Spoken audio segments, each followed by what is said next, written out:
Give thanks every time. Another day, alright, okay. Something new for you. Doing what I do. Coming through at the right time with the right rhyme. Every time. Right away. No delay. Sometimes it's okay. Might be coming out late, but it's better than never. That's what they say. Anyway, yeah, getting to what I gotta do today. Continuing with the Hermes agents, as I would say, going through the marketing flow, doing what I know, automating it so I don't have to do as much work and I can focus on the things that matter more from a CEO perspective. So, you know, one way I'm looking at it is like, all right, like setting up these Hermes agents is, you know, it takes more time than if I would have just like got it done and did it right now. But as it goes into the future and the agents start getting better, I mean, I've never set them up before, but from the research I did, from what I'm understanding, it should be totally worth it. And I mean, looking at the other option is like training a person and hiring a person. And as I've seen with that process is like, most likely what's going to happen is 6 months from now, most people that I've hired, freelancer people, they don't stay around that long. They something usually happens. So basically, I only have to train these agents once, and then they just keep learning and getting better. So that's how I'm thinking about it right now. So I can just get started. And you know. If you don't know, now you know. So today I learned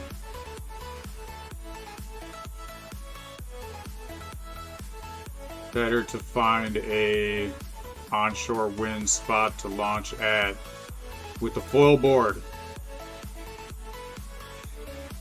Even if everybody's saying go to that offshore spot, it's gonna be alright. Man, it just blocks the wind trying to get in and out and then get attacked by mosquitoes because there's no wind to drive them away. But anyway, I'm okay. Made it through another day doing what I do. So I left off last time. I was setting up the Hermes agent for, I guess it really doesn't matter which business because I'm going to do it for all of them. Each one's got a different marketing flow.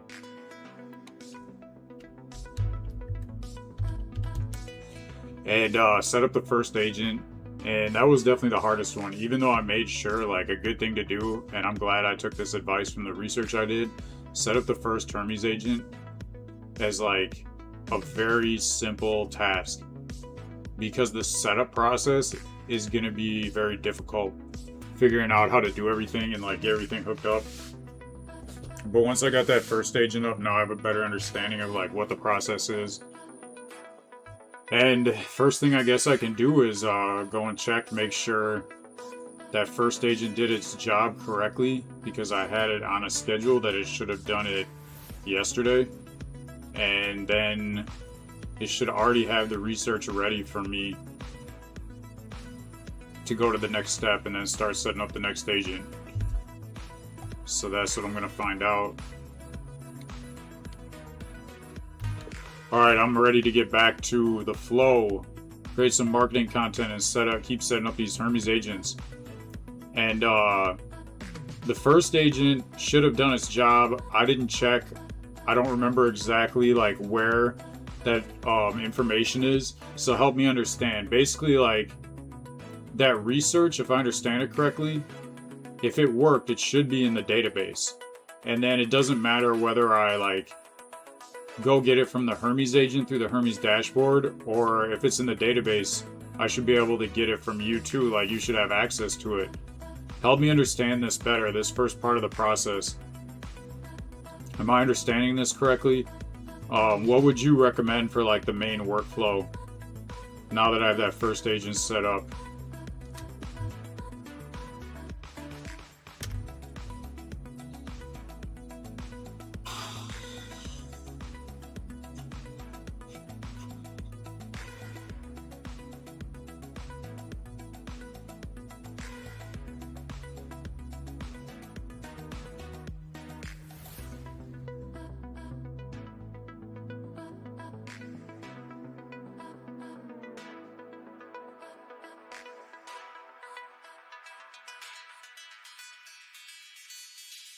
Welcome to the chat, Bright213.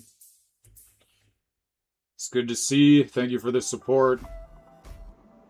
And maybe I'll look into that.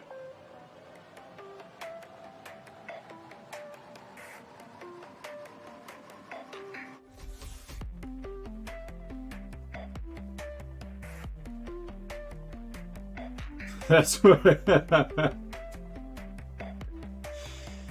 Yeah, I hear you, bro. I'm like, why would I need that? I just keep doing what I'm doing and be real. Oh, I'm sure they'll ask for some money, and I'm sure dude's just sitting here like spamming everybody's chat. The start of the stream makes it like they really care. Got a lot of love for your stream. Got crazy potential. So if that were true, then I wouldn't need anything from you, because I already know what to do. Just give thanks every day to the Most High for putting me in this position that I can do this and be myself and just keep on working. And whether or not all these things happen is really not up to me or this other person that they're promoting for. And all I have to do is just give thanks to Jah every day and just do what I am called to do and fulfill my destiny. So, you know, not many coding streams. You can build your niche and your own community. I believe it. I believe it. And, you know, this is just the beginning. There's still a long ways to go. And another part about that, too, is like, that doesn't stop the business. That doesn't affect the businesses. So, at the end of the day, it's all about the journey with the business. And you know, I'm giving thanks.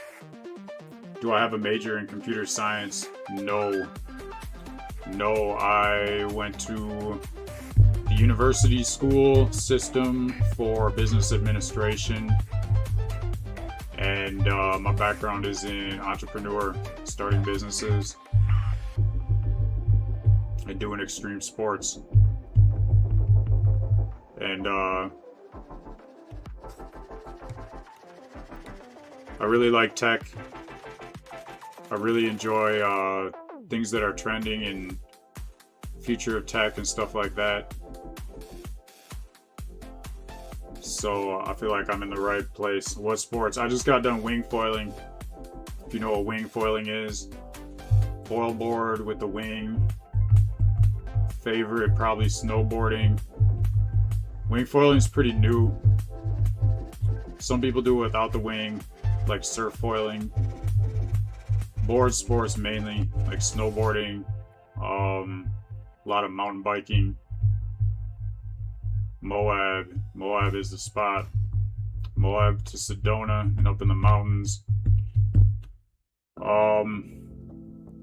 Skateboarding, the surfing, all those things. And I used to ski. Basically, I started skiing, and I skied for maybe like 3 or 4 years, and first time I picked up a snowboard, I've never skied since. Snowboarding definitely one of my favorite things to do. But you know, all those things are really hit or miss. Gotta go out on the right day. Snowboarding is very fun. It's like flying. And I'm so blessed. I've been able to live my dream out in the mountains, and man, gotten so many good days. Last year was like the worst year after 3 of the best years. But that's how it goes, you never know.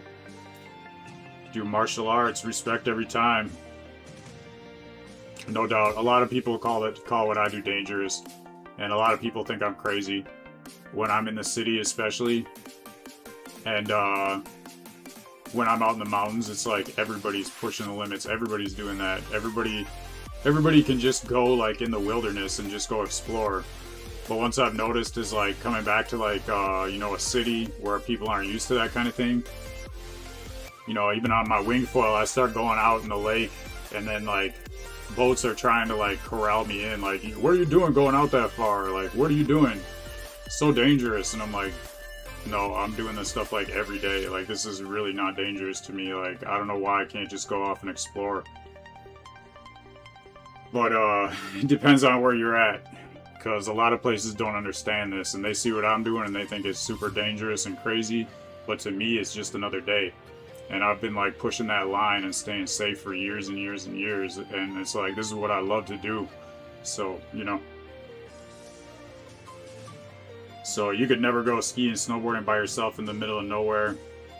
You'd be scared if anything happens, you're dead. Bro, that's what I'm saying though, like, I know from doing that a million times in the gnarliest conditions where I can't even barely see like maybe like 3 or 4 feet in front of my face, because like the snow is like, or the fog is so thick. You know what, man? I would have to say that driving on the interstate is more dangerous. But like, most people don't see it like that. But I, as someone who's out there and done that a million times and loves adrenaline too, I said, there you go. It's all about keeping in control. I mean, like I said, I think it's more dangerous to be driving on the interstate. I think it's more dangerous going 70 miles an hour with a bunch of like cars and everything, and you know, you're relying on them not messing up. I mean, you're relying on, you know anything on your car could break.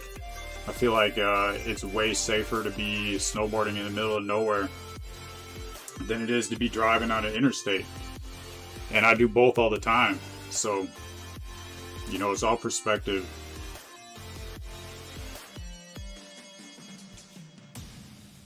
Alright, so you used to reckless drive and it was pretty stupid looking back, but the adrenaline was crazy. Yeah, I hear that. I mean, a lot of people do that, but it's not worth it.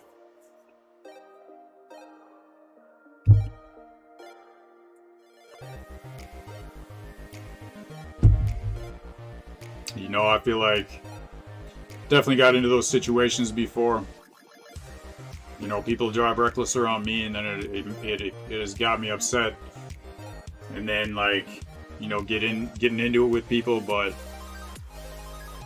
yeah, it's not the right thing to do.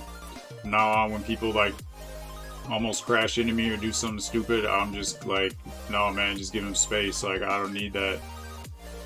People are gonna be like that, and that's another thing, is like, actually snowboarding has made me a better driver. Because just like on the road snowboarding, people will like get in these herds. They get in these herds and they're all like close to each other, but then like on either side there's like tons of open space, and everyone's trying to race to like get ahead of each other, and they end up in these herds. And sometimes all you have to do is just like go slow for like 10 minutes and like let the herd get away from you, and then everything's super calm and peaceful. But a lot of people, just human nature, will like, everyone tries to get over on each other, and all they're doing is ending up like speeding up to the next stoplight so they can sit there and wait for me, that I'm just cruising and I come through right when it turns green. What is up, Jobby D? Respect every time. Hope you're doing good. Definitely gotta be careful in traffic. And like, you know, I mean, it sounds like you understand traffic very well. And I would have to tell you that snowboarding is not as dangerous as being in that traffic like you're talking about. But anyways, I gotta get back to this vibe coding. I think vibe coding is relatively safe, but it's a good balance. Okay, so I was trying to figure out where the first agent would store its data.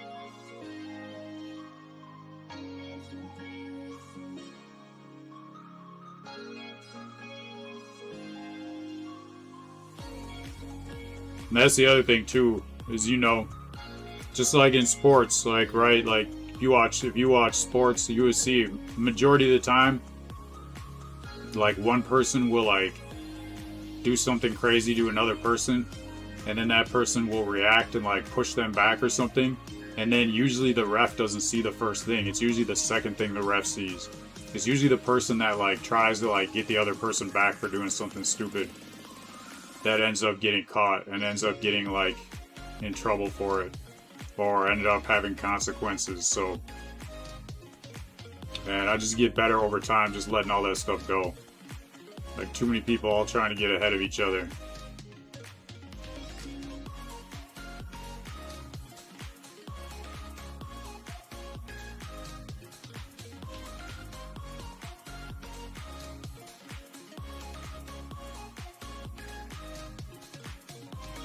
The Kron fired and succeeded.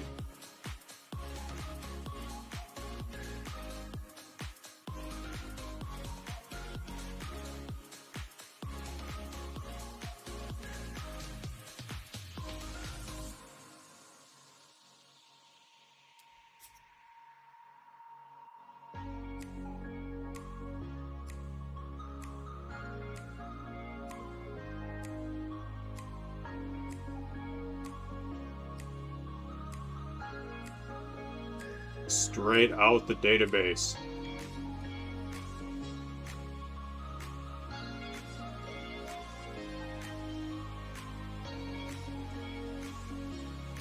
Welcome back to the chat. C Films. Respect every time. I'm doing alright. Got in a decent wing foil session. Made it off the water right before dark.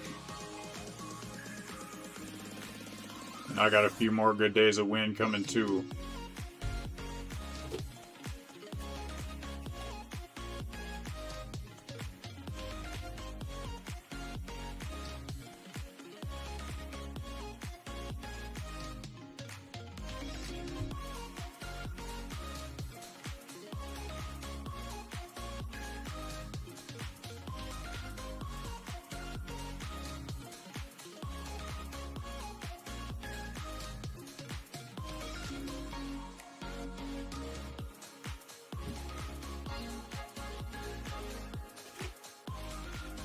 So it looks like that first Hermes agent that I set up worked. It did its job. It ran the research at the time. It put it in the database.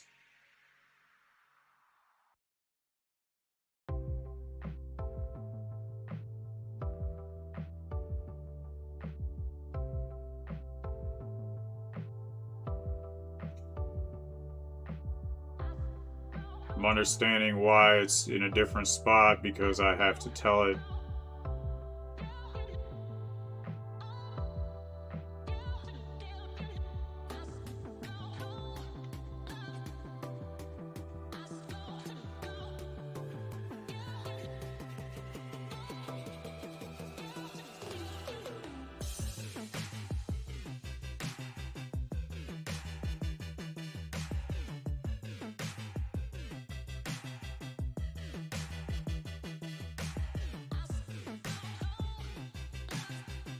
Good to hear you're doing great, C Films.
Okay.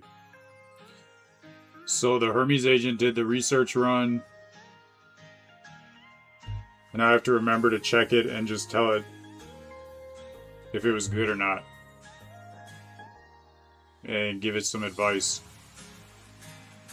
So I'm gonna find the... This just gave me like a summary. The run. Okay, find the Hermes agent.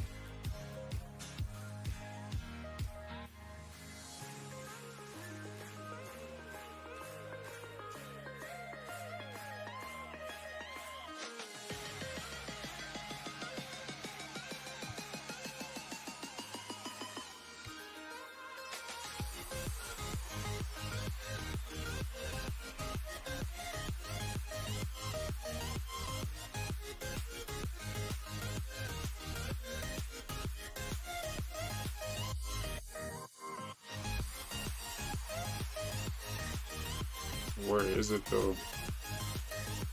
Research runs.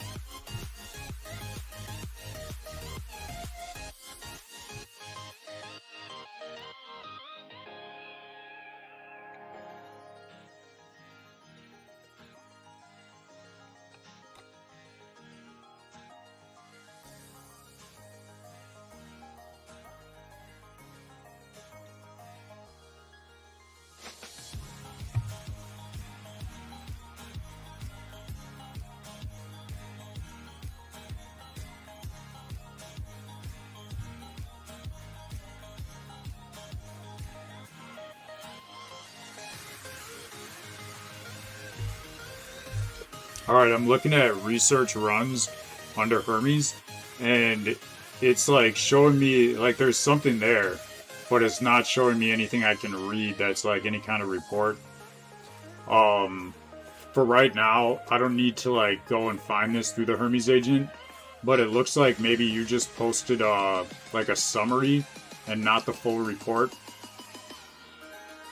And even based on that summary, I would say that the grade is strong. Help me understand, is this like... This is something where I just tell the agent after each weekly run for that first agent I set up, whether it is off or good. But if I want to give it instructions on like how to do things different in the future, I don't do that through the Hermes agent. I do that through this or another agent that has the project file open so it can rewrite to the agent in the project folder.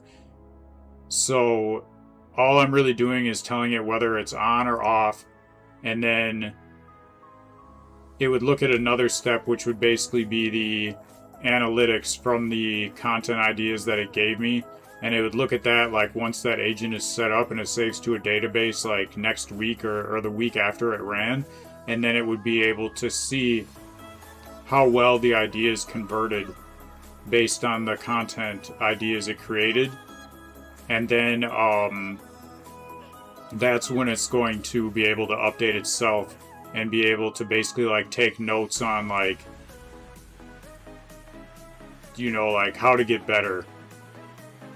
Help me understand this. And if you did just print the like a summary of what it did, go ahead and give me like the entire research.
I got water. Give thanks.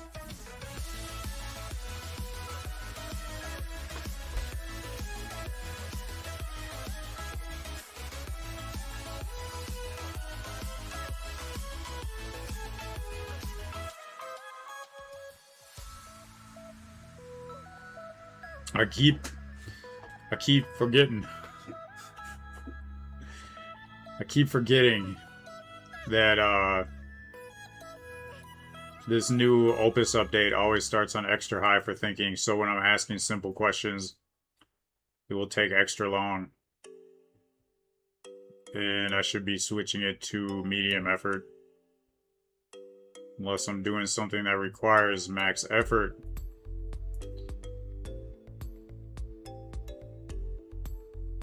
It's like, even though these agents are getting work done that would have taken me 100 times longer, still find myself getting impatient that it takes extra like 30 seconds.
What is going on?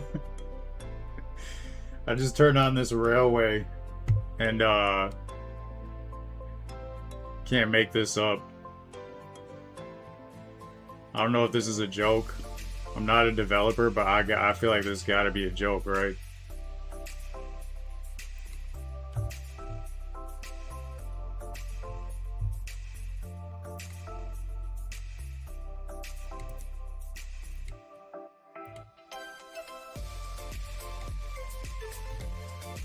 So this is the railway site.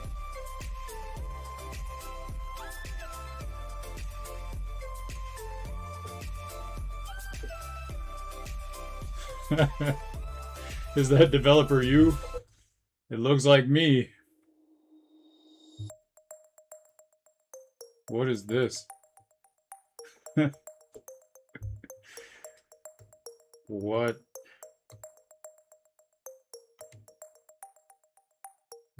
No, I don't want to do this.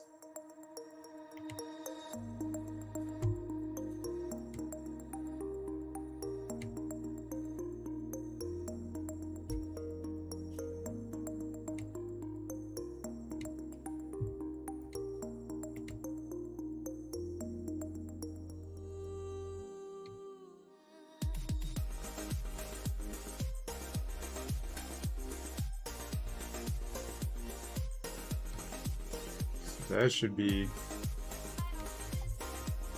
here.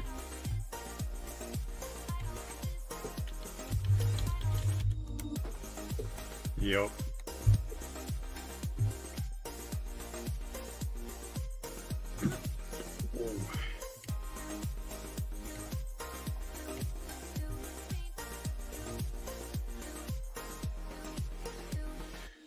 Welcome back, Chronicle. Can I do it? Can do anything I put my mind to. Just gotta be positive, proactive. Anyone can do whatever they want to put their mind to.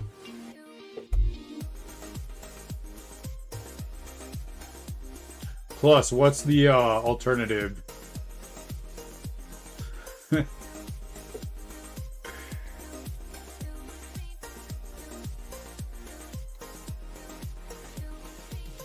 Last run succeeded. Crown runs is there, completed. Oh, okay.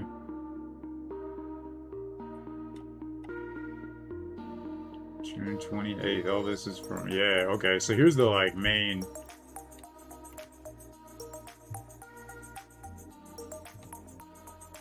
Through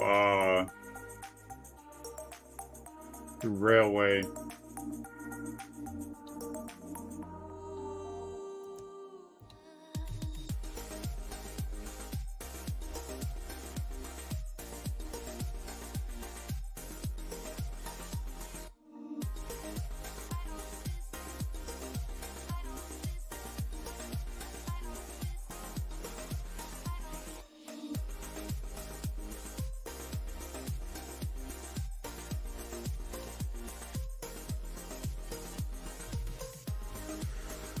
Yeah, okay. This is the first agent's results.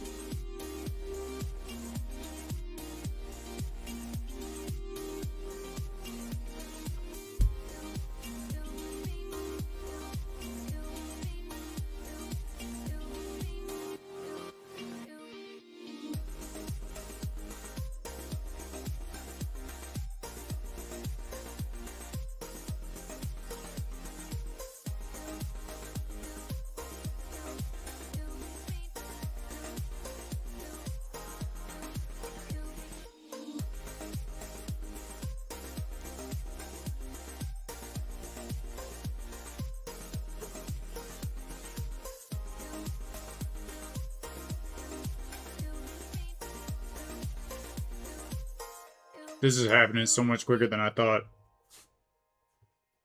Like, these are all these ideas that I had, but I did not take it to this level because I had to hold back from building this stuff because of SEC regulations. And these bigger companies are just doing it anyway. Some of them are getting SEC permission. It looks like some of them aren't, but they're all doing it, which is going to make it like that's good. Even though I feel like, you know, like I already had that idea before they did it. It's like, well, they're paving the way that I can like do it legally. Because if they didn't do it, then I don't want to be the first one to like try and push that line.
Lavellium.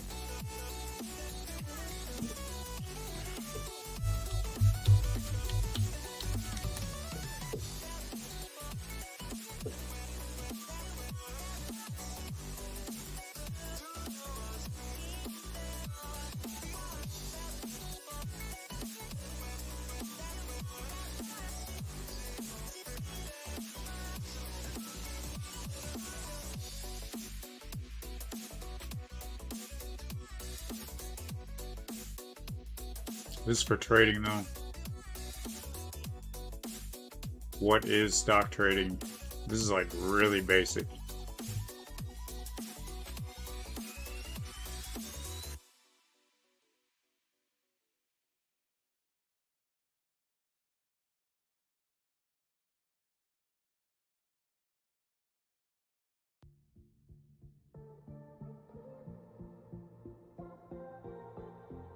This is like this is like basic for like kids. I don't see adults trying to learn. I mean, maybe I'm wrong, but the kids can't legally trade anyway, so I don't understand.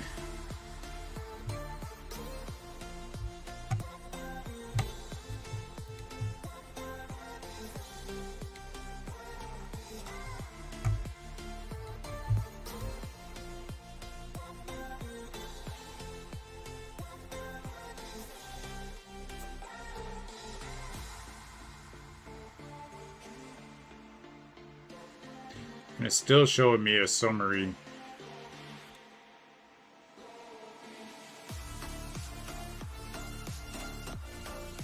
So if I try to ask Claude for the results, it's not going to give me the full results, it's just going to give me a summary.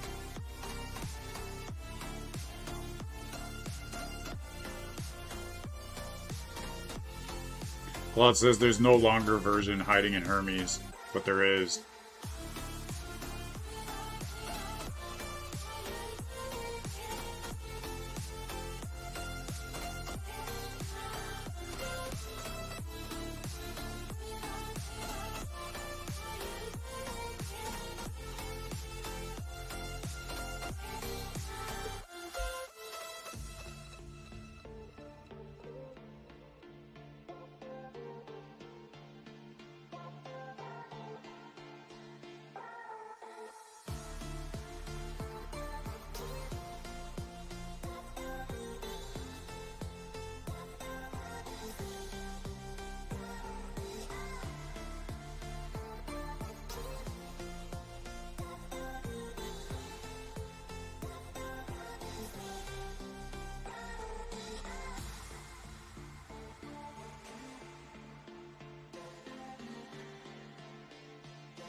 So Hermes cannot change its own brain.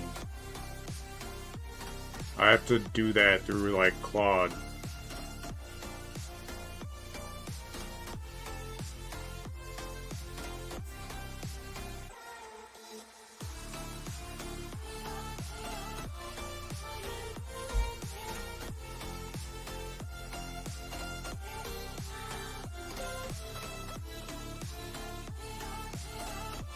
C Films, thank you for asking. The project is going, I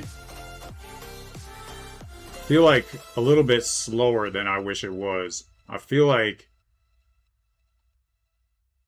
I'm thankful that I like set it up right the first time. It worked. It ran the research loop like it was supposed to, but it's just like a much slower process than I thought originally. And I think it's just like one of those things where I just gotta learn it and I just gotta do it. And like it's gonna get easier with every agent I set up, and I understand how the agents work better.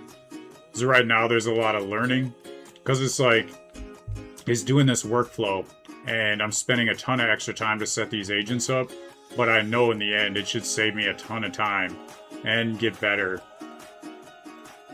So, like, I'm kind of taking a gamble, and I'm hoping that it pays off, that it's worth the extra time and effort to set these all up. But either way, like, even if it doesn't, I still learned something. I still think this is super interesting. So, definitely going good.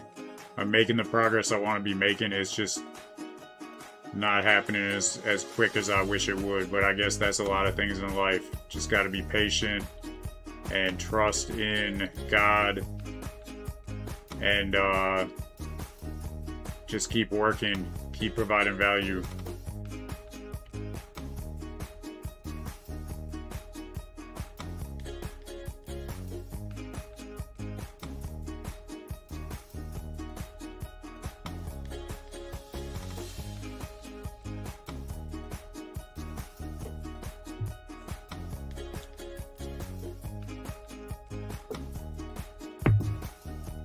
How about you, see films? How's your I know your project's pretty good.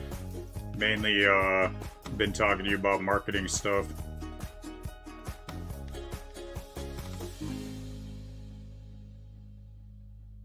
Have you thought about setting up any kind of like Hermes agent or open claw?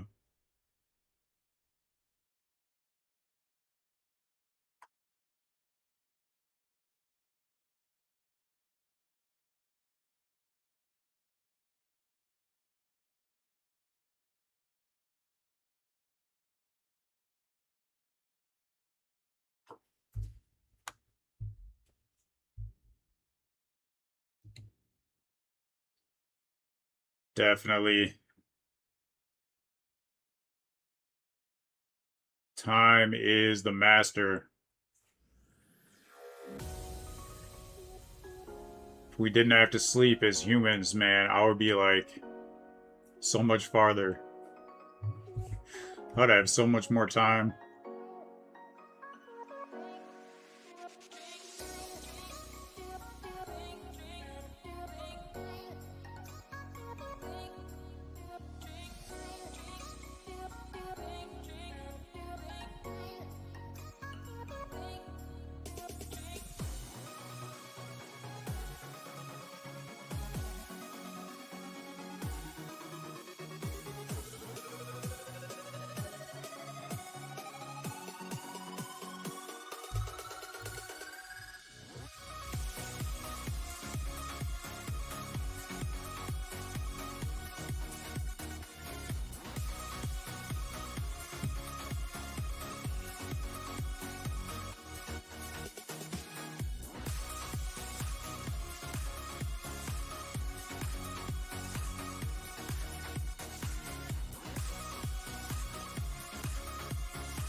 Welcome back to the chat. Unlink and Lamatata. The going is going. It is going well. It is flowing with the workflow. What am I doing? I am reading the results from first Hermes agent I set up. Was set up on a cron job to run research. And just reading the research. Getting a better understanding of how to approve this week's research run with the agent and where I'm going to go from here. Set up the rest of these agents so I can agentitize the workflow. And C Film's asking, have I heard of model, view, controller, MVC, coding project structure? No, I don't think I have. It's a way to structure folders and files. Alright, I'm gonna just look into that real quick, why not?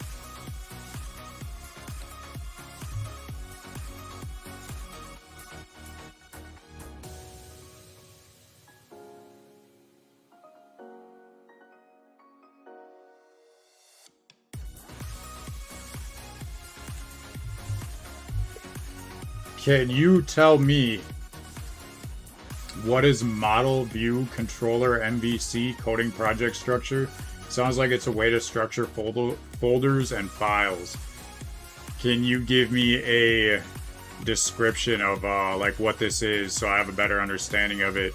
And then if I want to go like more specific into anything, I'll let you know. How much money did I invest? So not sure what you're talking about. Investing in like markets, investing in like assets, investing in this business so far. I would need you to be more specific to give you the proper answer. NBC.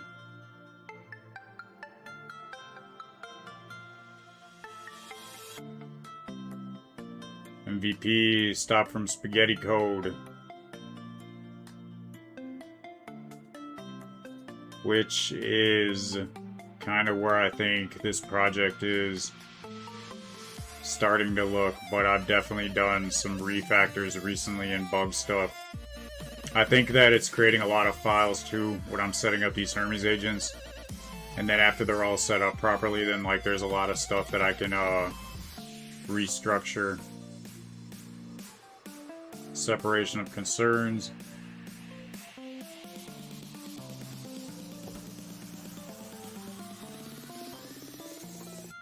How much have I invested in this business so far?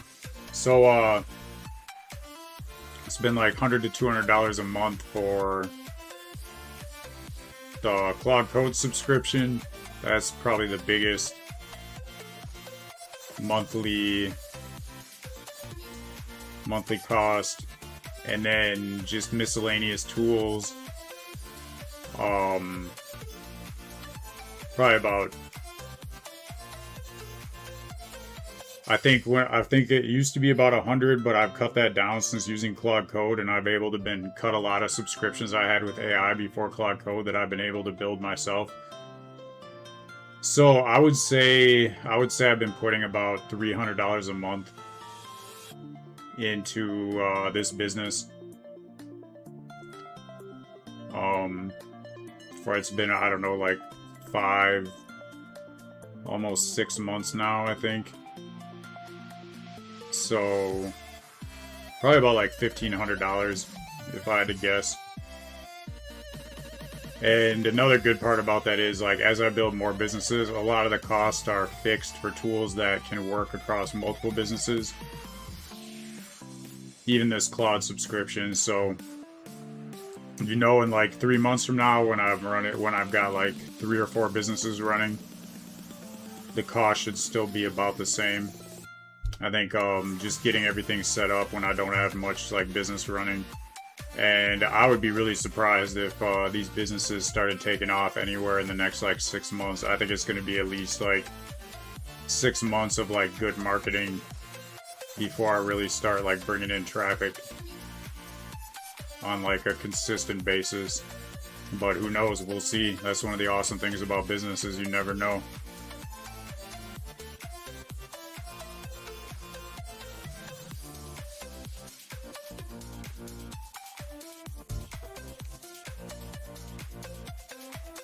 This is definitely very similar to the structure that I have right now. I'm going to take a note to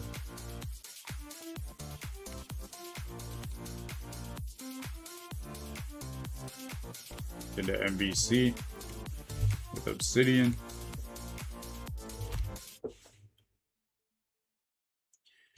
Look into MVC for file structure for my projects to see if I can make the file structure cleaner and less spaghetti code. First time I heard spaghetti code, I had to look it up.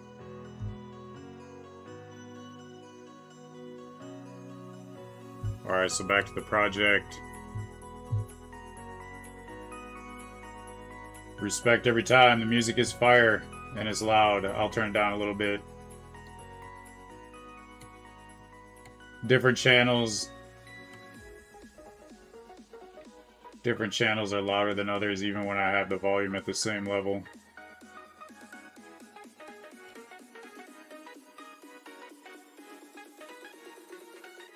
So what are my plans for keeping costs low once as it is the trend this goes to token-based billing?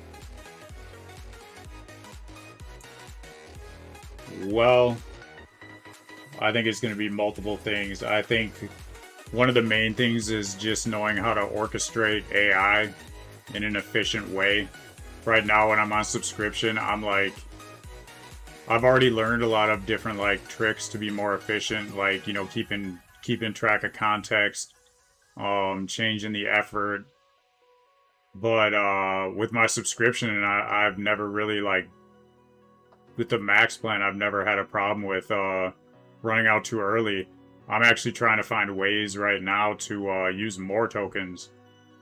So I'll use like, you know, max or ultra code and then like multi-agent flows and stuff.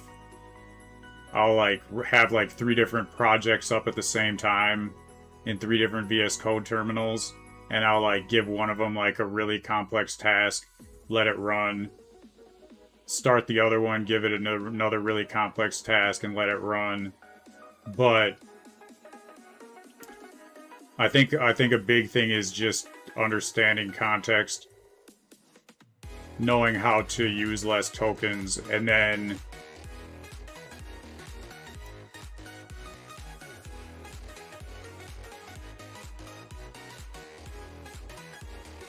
so what you mean is usually a business plan has to pay per token and not a flat fee per month. Interesting. Well, a big way I can get around that is now that I've got these Hermes agents set up, and I can hook them up locally and have them run locally with some free models, and get better at knowing like which models to use for which agents. Because the way it looks like, especially for my marketing, the majority of these agents are not going to require the frontier models. They're going to require simpler models that I could run locally basically for free. And then if I'm really efficient on how I run the frontier models that are really only going to be running like, you know, maybe once or twice a week, at least for this marketing flow. And then I just use it and get better. And hopefully local hardware. I got my laptop and my desktop, and I would have to say it's good.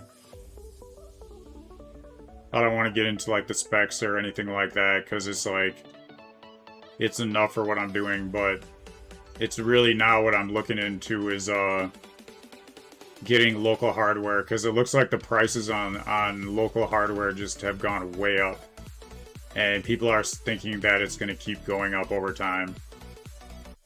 So I think it's get these agents running, get a better idea of like what their costs are and which agents I can make to run on a local system, finding out the best local system setup I can get, and that's probably going to be like my biggest cost. Some of these local hardware systems, I was looking at the Mac Studios the other day, and I think they went up like 20 or 30% recently. So it's like $10,000 for like the best model. I've never paid that for a computer before. Okay, so let's see.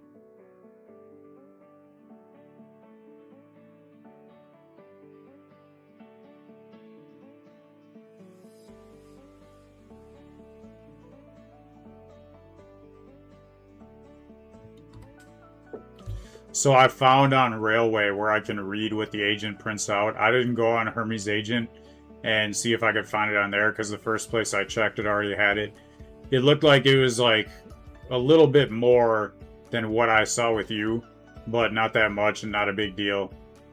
So basically, from what I'm seeing, it's not giving me the actual like video ideas. It's just doing the research to get the topics. And the next step in this workflow would be giving me options for video ideas based on those topics.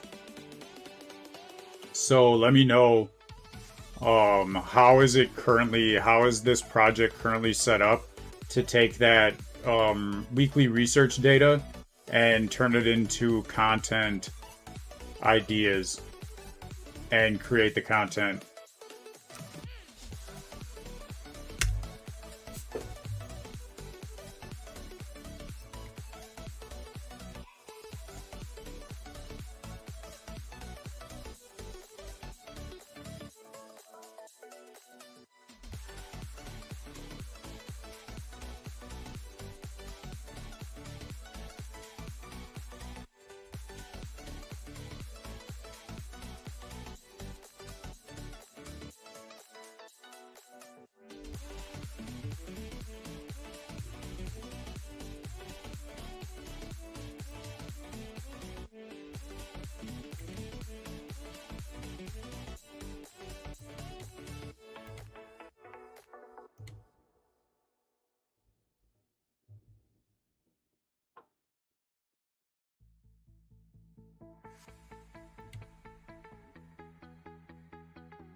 Yes, so this would basically, it sounds like, be another Hermes agent that would just do the YouTube stuff.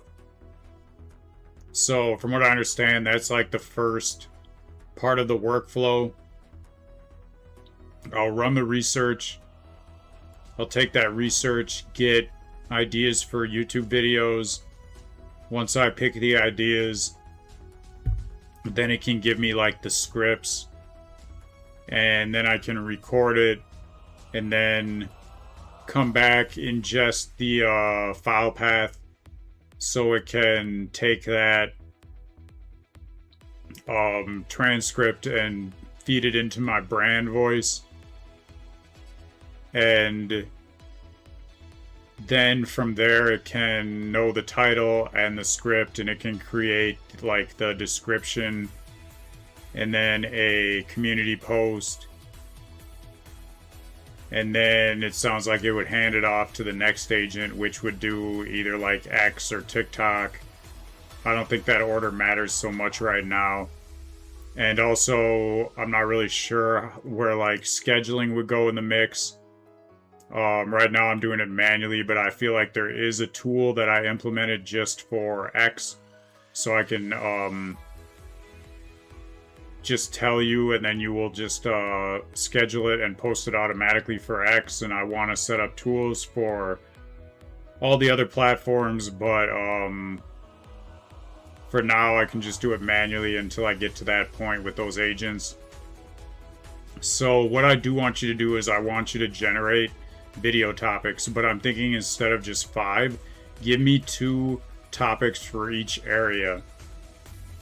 Like one area is like new tech in this field, so give me like 2 video ideas for that, 2 video ideas for the next area, and so on.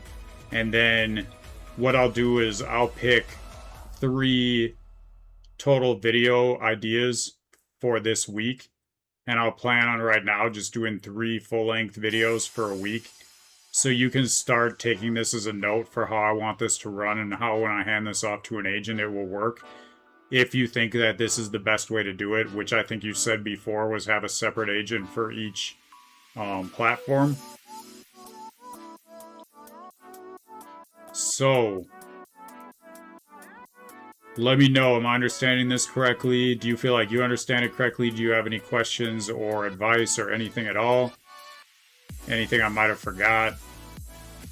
And let me know, and we can just do this, the rest of this part manually.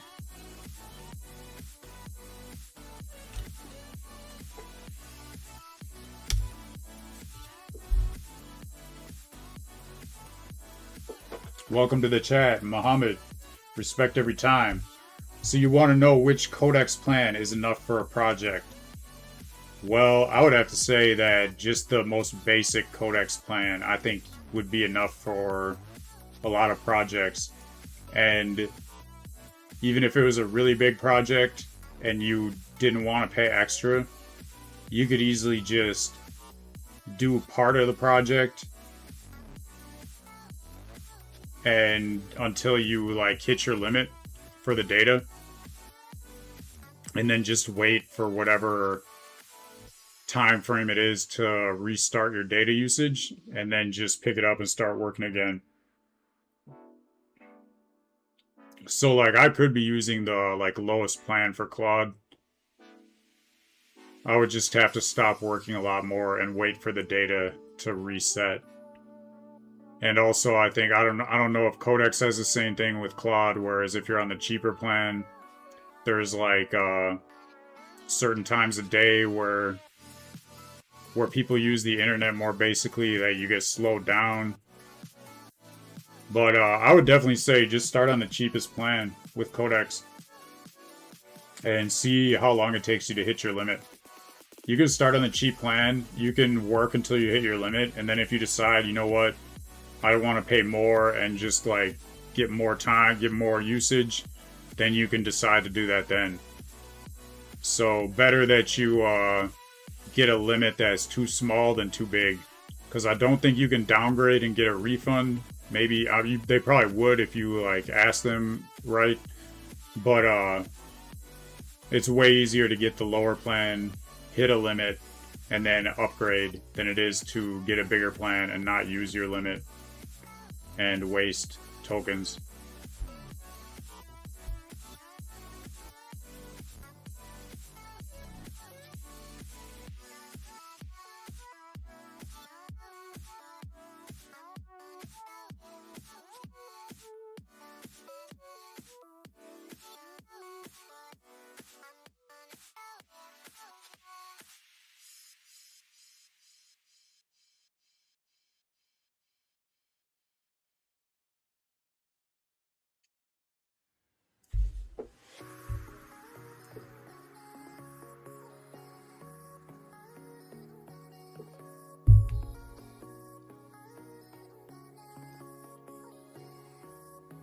This is true. If you do hybrid code like C Films does, you might only need a free version on the AI chatbot.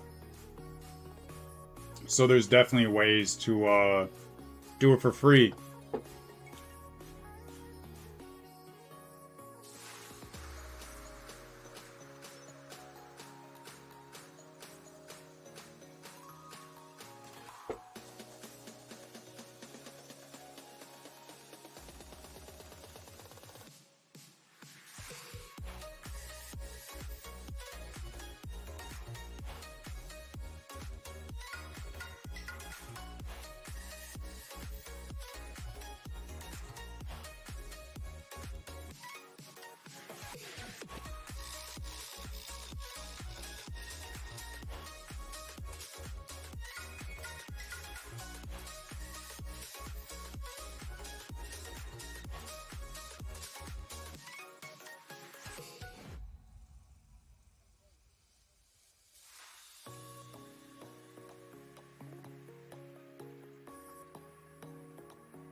What is up? Jake the Dev, respect every time.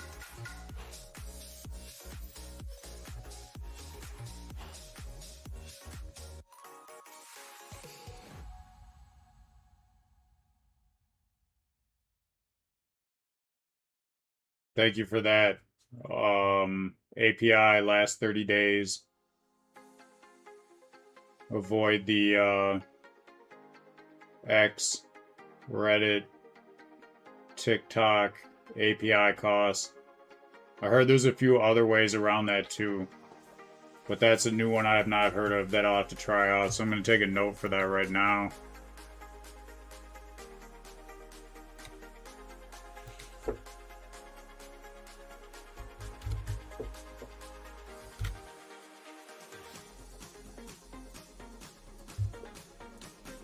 Last 30 days skill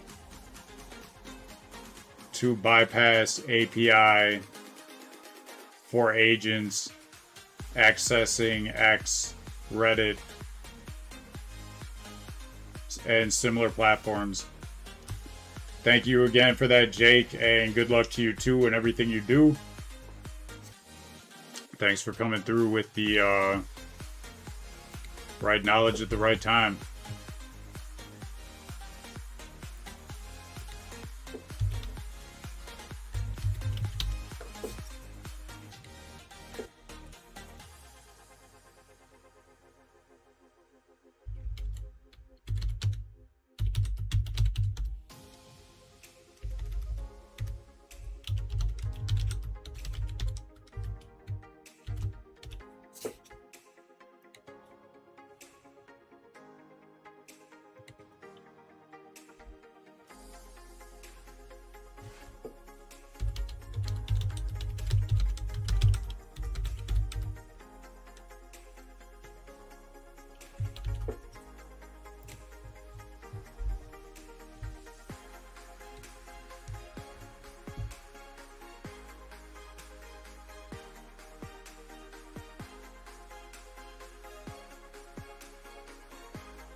For area 1, give me one video.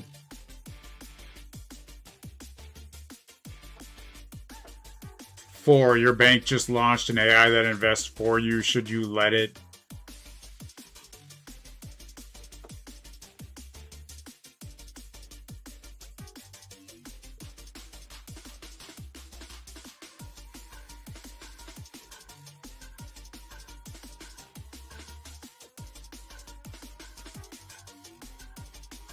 Area 2, idea 1. I found 5 brand new investing apps for beginners. They all make the same mistake.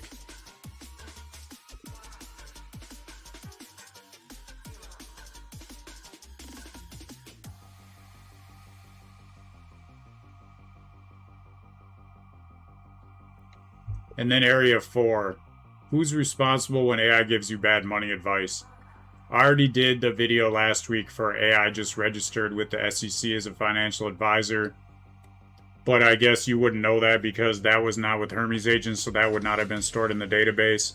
And what I want to make sure is like these ideas are stored in the database, so they're not going to repeat. Also, they are generated based on an agent that understands YouTube and what does well on YouTube. Like these shouldn't be just like random ideas based on, you know, the research.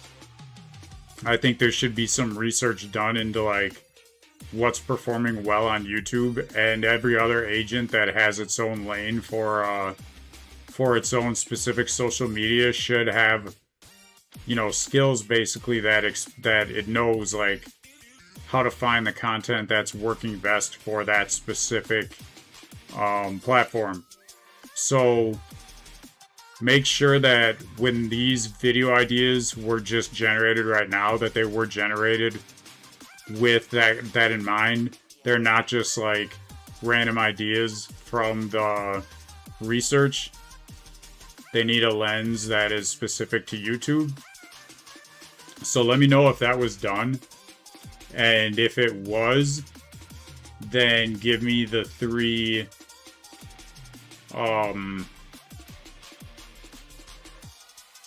I guess the workflow would be titles next, then I pick a title, then I would get the script.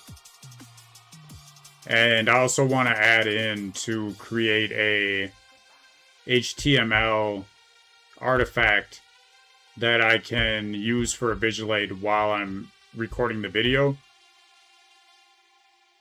So let me know about all the questions I just asked you.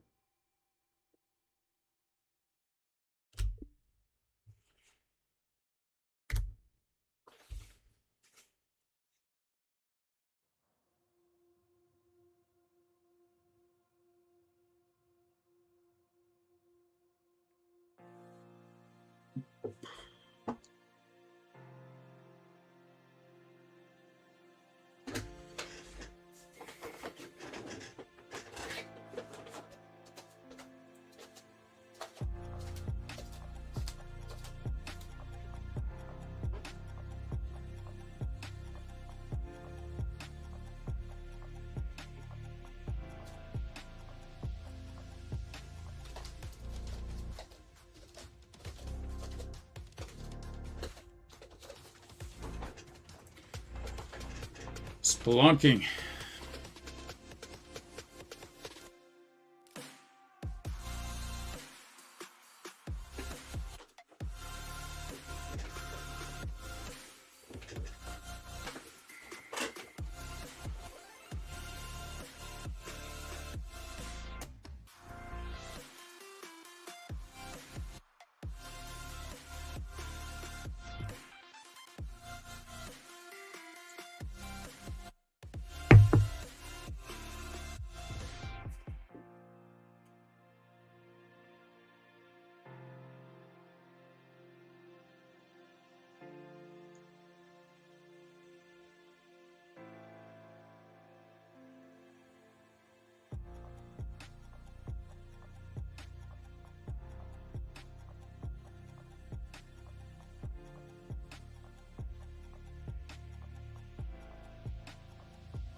Where my mind closed my eyes, where am I? Bumpy ride.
I want you to do pick A for videos 1 and 3.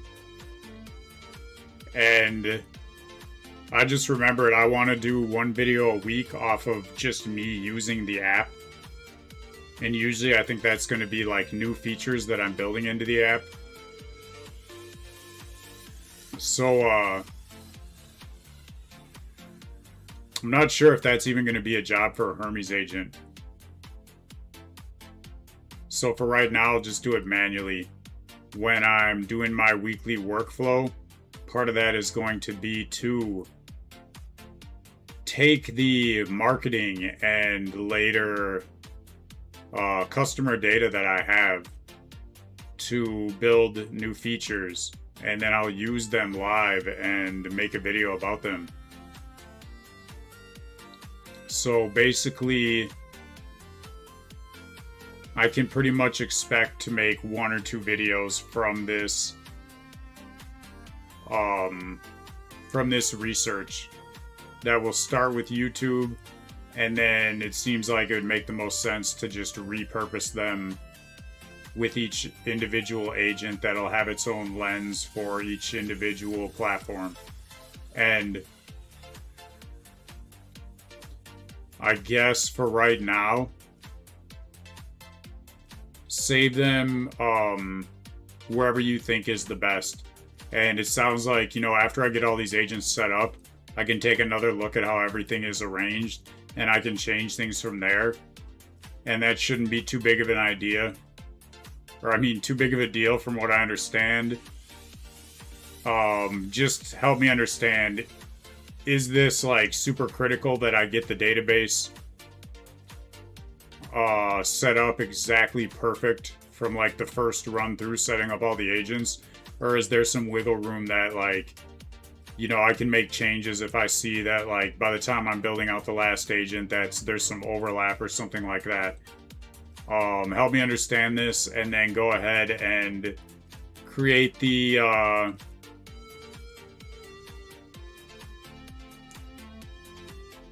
scripts. And also, in the future, I want more options for the titles.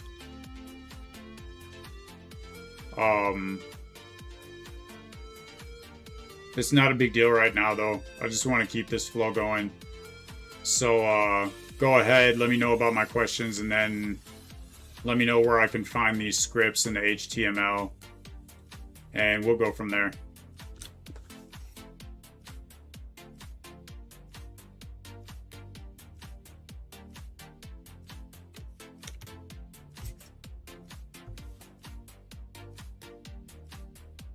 And this is interesting because I've got like 3 different marketing projects set up.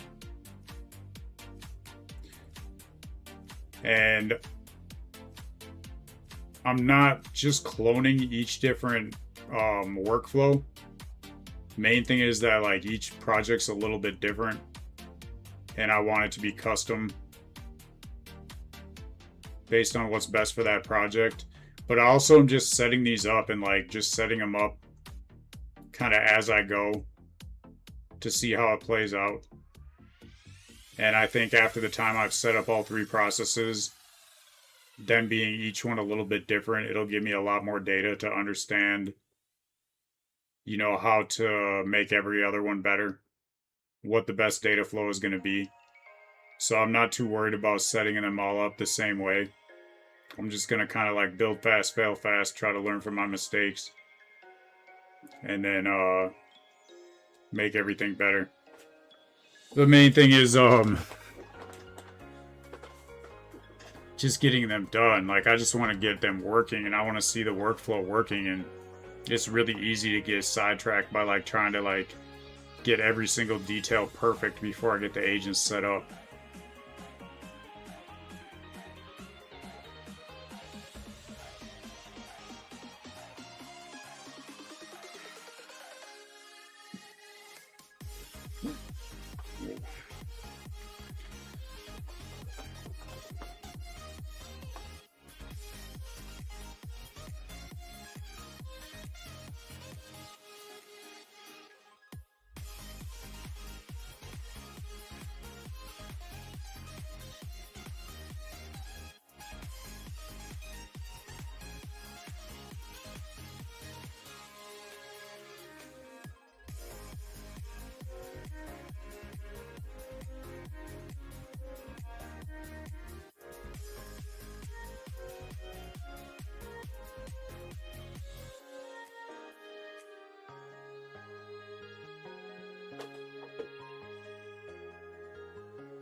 Interesting. Before, it would only spit up multiple agents like that if I was in Ultra Code.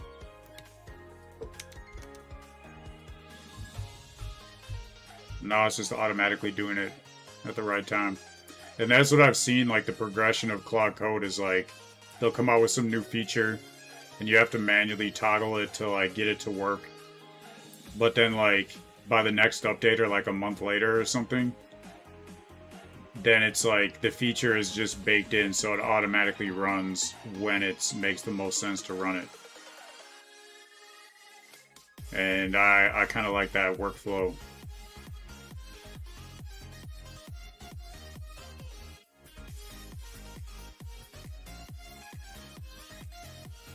Helps me understand the process is doing it, why.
weird.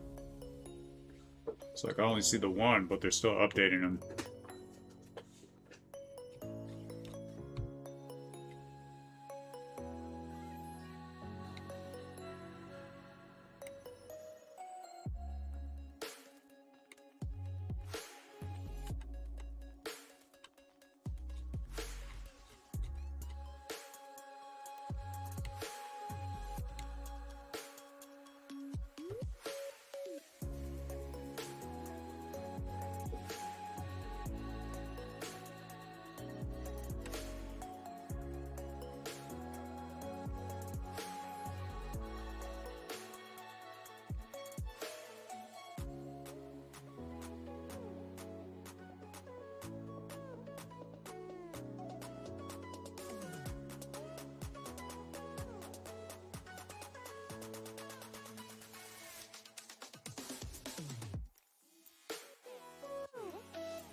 Welcome back, Deep Web. Welcome back to the chat.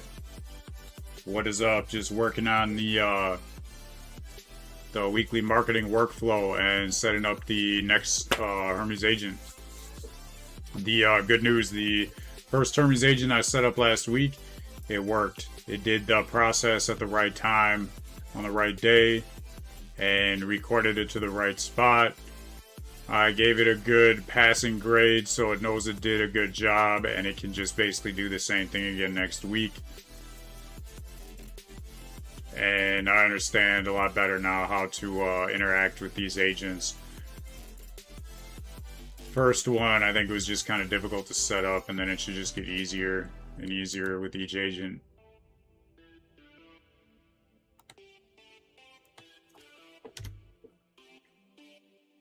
Knew it.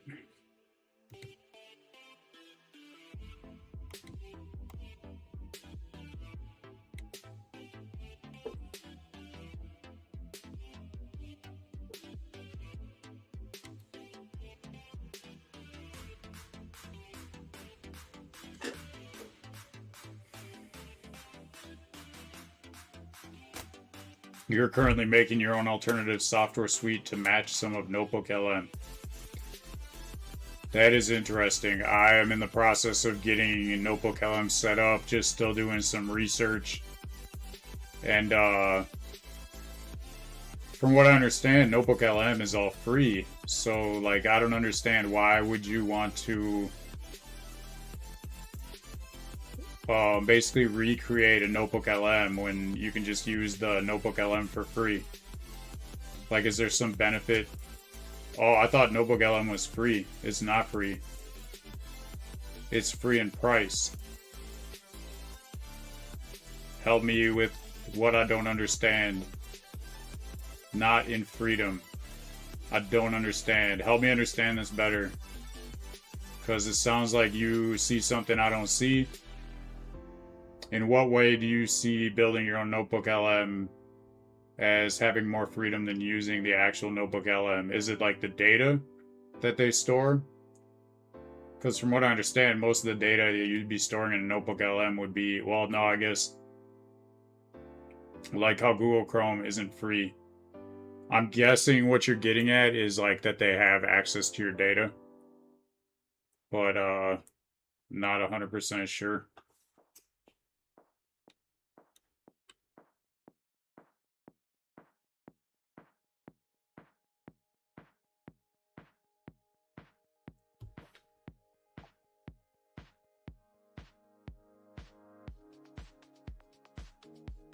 You can read your own code. You can use any AI model you want. Google doesn't have a say in it. Okay, so it sounds like maybe you have to use Gemini with Notebook LM, or you have to use a certain model. That is good to know because I have not set it up yet. But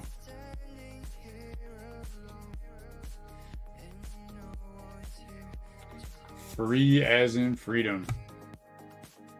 I want to know. Somebody from the chat is talking about they're setting up their own version of Notebook LM, and they're saying that it gives them more freedom. I don't really understand. They're telling me that I should look up free as in freedom, and then I'll know what they're talking about. So can you tell me what free as in freedom means and how it would relate to Notebook LM?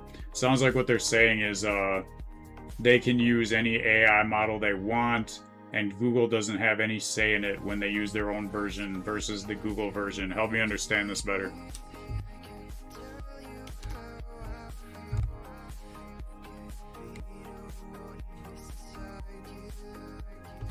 Some serious old school tech philosophy.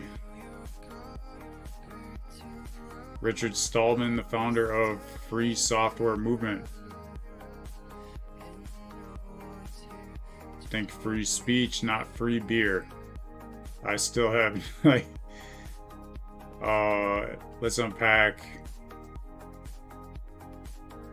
free beer versus free speech.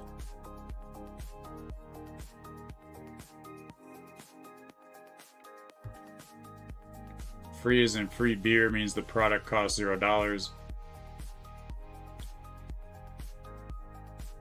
You can log in with a Gmail account, so you just need a Gmail account. You have 0 rights.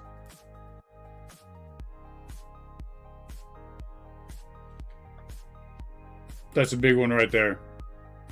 They can shut down the service completely whenever they want. Free isn't freedom means liberty and autonomy.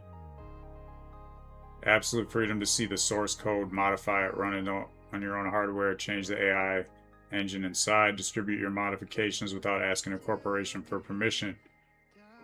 Oh, I see. It's making more sense now.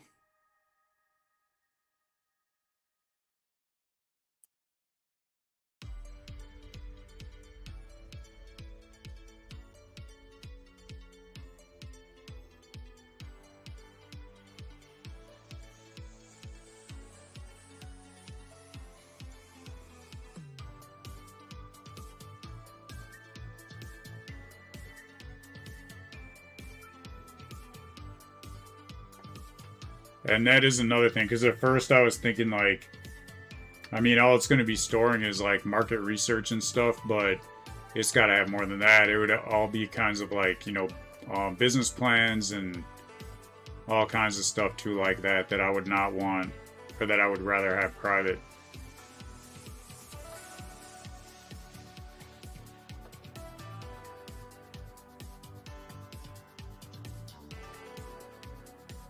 And they recommend to use LM Studio or Olama, which I have just understood much better doing research recently.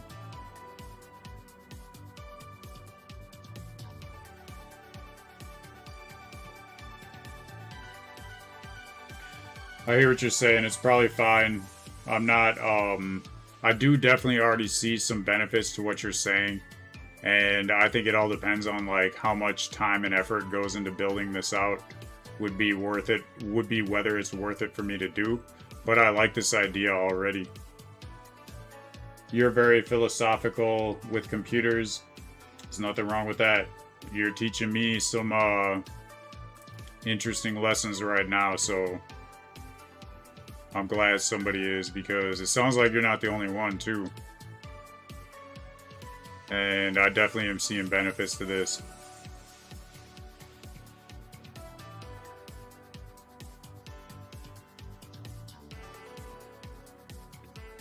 Main thing I like about this is like, if Google ever kills the product, then you lose everything. If you build it yourself, then it's freedom. Free isn't freedom.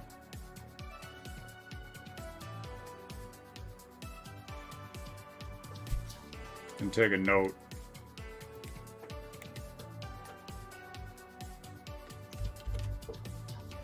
Research building my own version of Google LM. Think of free as in freedom. Or not Google LM, notebook.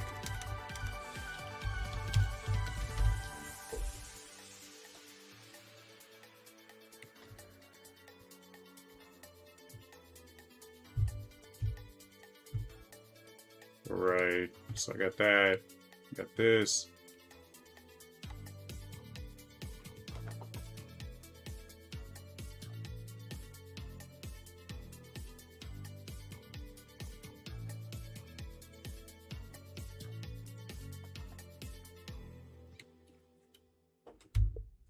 Okay, I'm going to paste what I got for the Who Pays Bad AI Advice HTML artifact, because when I try to put it in the browser on Google Chrome, it's not bringing back any results. It's just like telling me to search.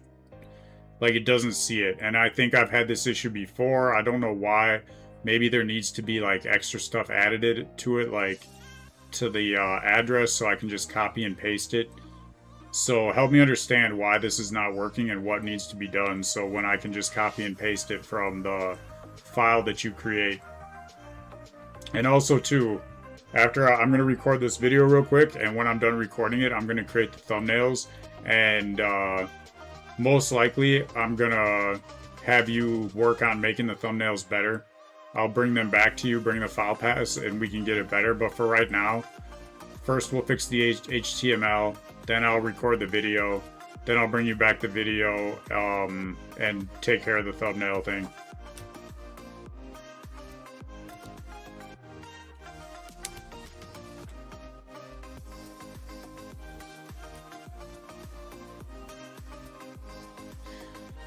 Like right now, kind of setting the, it's weird because like I have this workflow in my head now. I understand the steps of it, but it just seems super confusing to like break each step down into the right agent right now. But I'm getting it better. Like, I shouldn't be like too concerned with like getting it right the first time. Like, just build them out. Run the workflow with the agents. Make any revisions. Make sure the database is good. Then make like a managing agent. Thinking of applying a lang chain or lang graph. From what I understand, that should be better structure.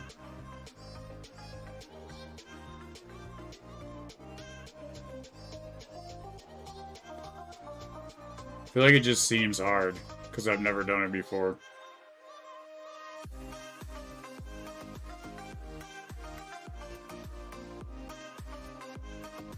There we go. Why did it do it like that though?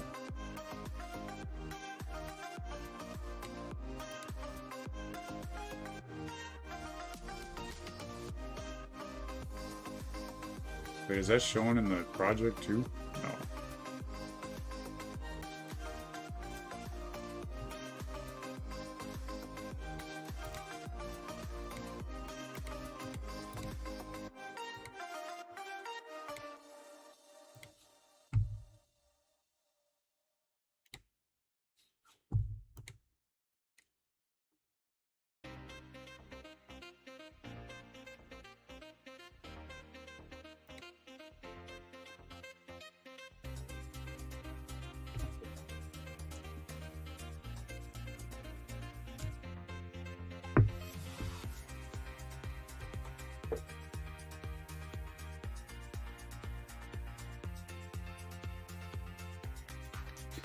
You might, looking back at the chat, you might have to talk to your AI data center friend about getting access to Sesame AI, because you don't know how you replace the podcast feature of Notebook LM without it.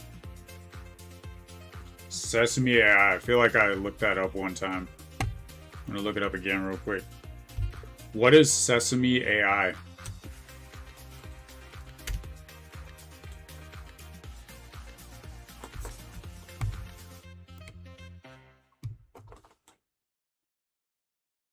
Taking the world by surprise. Taking the tech world by storm.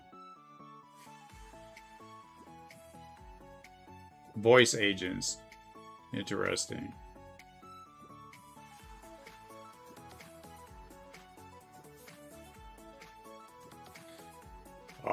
It's widely considered closest thing anyone has built to the highly fluid, intuitive AI voice from the movie Her. I think I remember that. I didn't see that whole thing, but I understand it's like a movie where some guy like starts dating an AI agent. And this was like way before AI existed. And unfortunately, the way I see most of the general public wanting to use AI. Like, I feel like it's only a matter of time before headline news some person gets married to an AI agent. And I'm sure the news will make a major deal about that. It will be a very polarized event. Like, I feel like it's gonna happen though.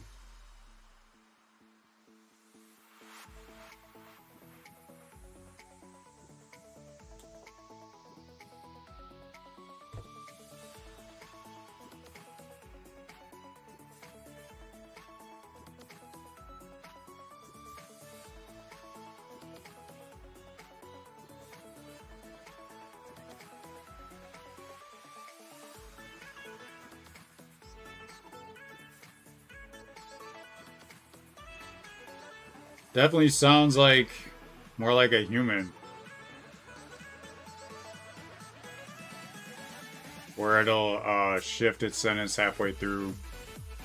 Because it just like remembered something else. Because AI is like too perfect. Sounds like a robot. And then after talking to like robot AI for a long time, then my brain starts thinking like robot.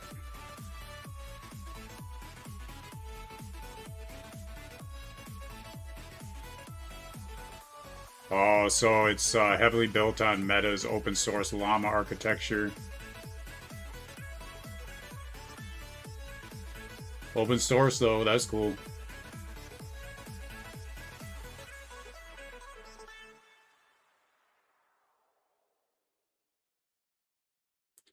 The eyewear.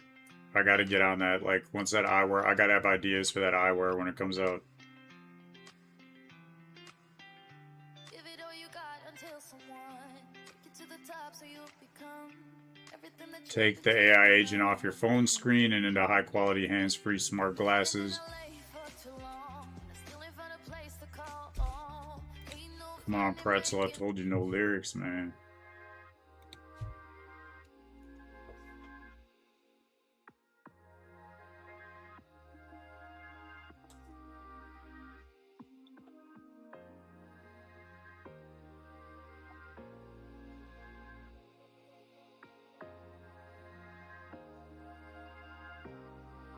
People already looking at me crazy when I'm having phone calls in my meta glasses. They're like, who is this guy talking to? Where's the phone? Is he just sitting there at the bench talking to himself? Let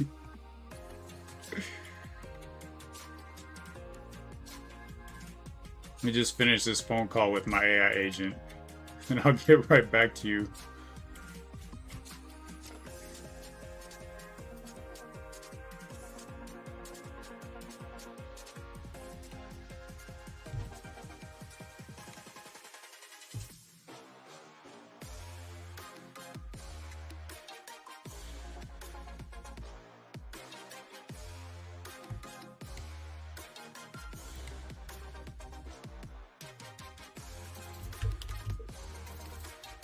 Try out Sesame AI.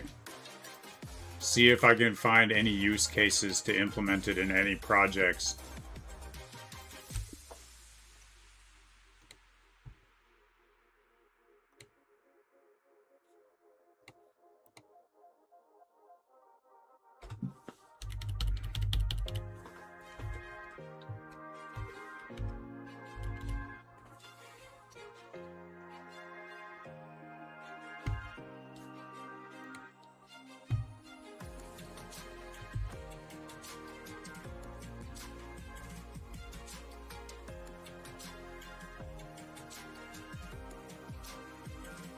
Alright, I feel like I can have it start building the next agent while I record this. So I just gotta get the script on a document that's easier to read.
I hear you looking back at the chat that executing a program that definitely does not sound familiar to me. That is definitely a weird way to phrase it. That's another benefit is you can have it phrase commands however you want it. It's another freedom.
Looking back at the chat, we got Be Stoic.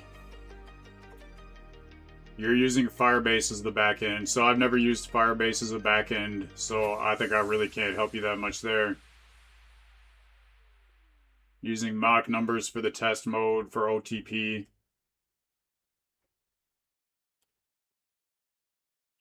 I mean, I would just say, like, ask AI. Ask AI about Firebase and doing that. Ask your Claude or Codex, whatever agent you're using, to help you make the project. I'm just not familiar with how Firebase is set up. C Films is working on improving the way that he fetches the movies by city data. Interesting.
Time to make this video.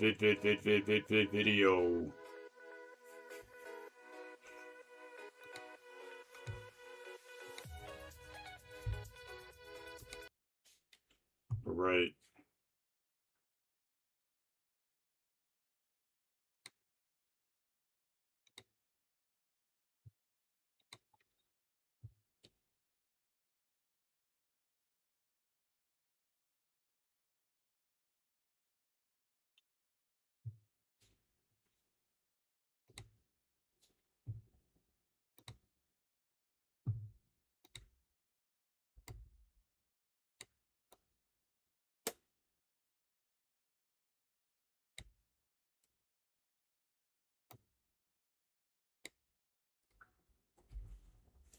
Alright, okay. Something new for today, bringing you massive value, as I would say.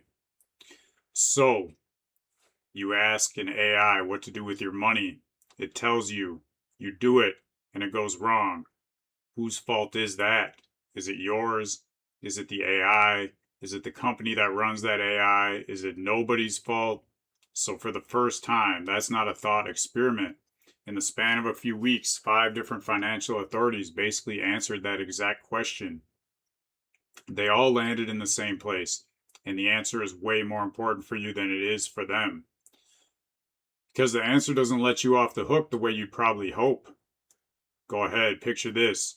You ask an AI what to do with your money. It tells you, you do it, and it blows up. It loses all the money. Whose fault is this? A few weeks ago, that was a hypothetical question. Now 5 different regulators have basically answered it, and they all agree, and their answer matters a lot more for you than it does for them.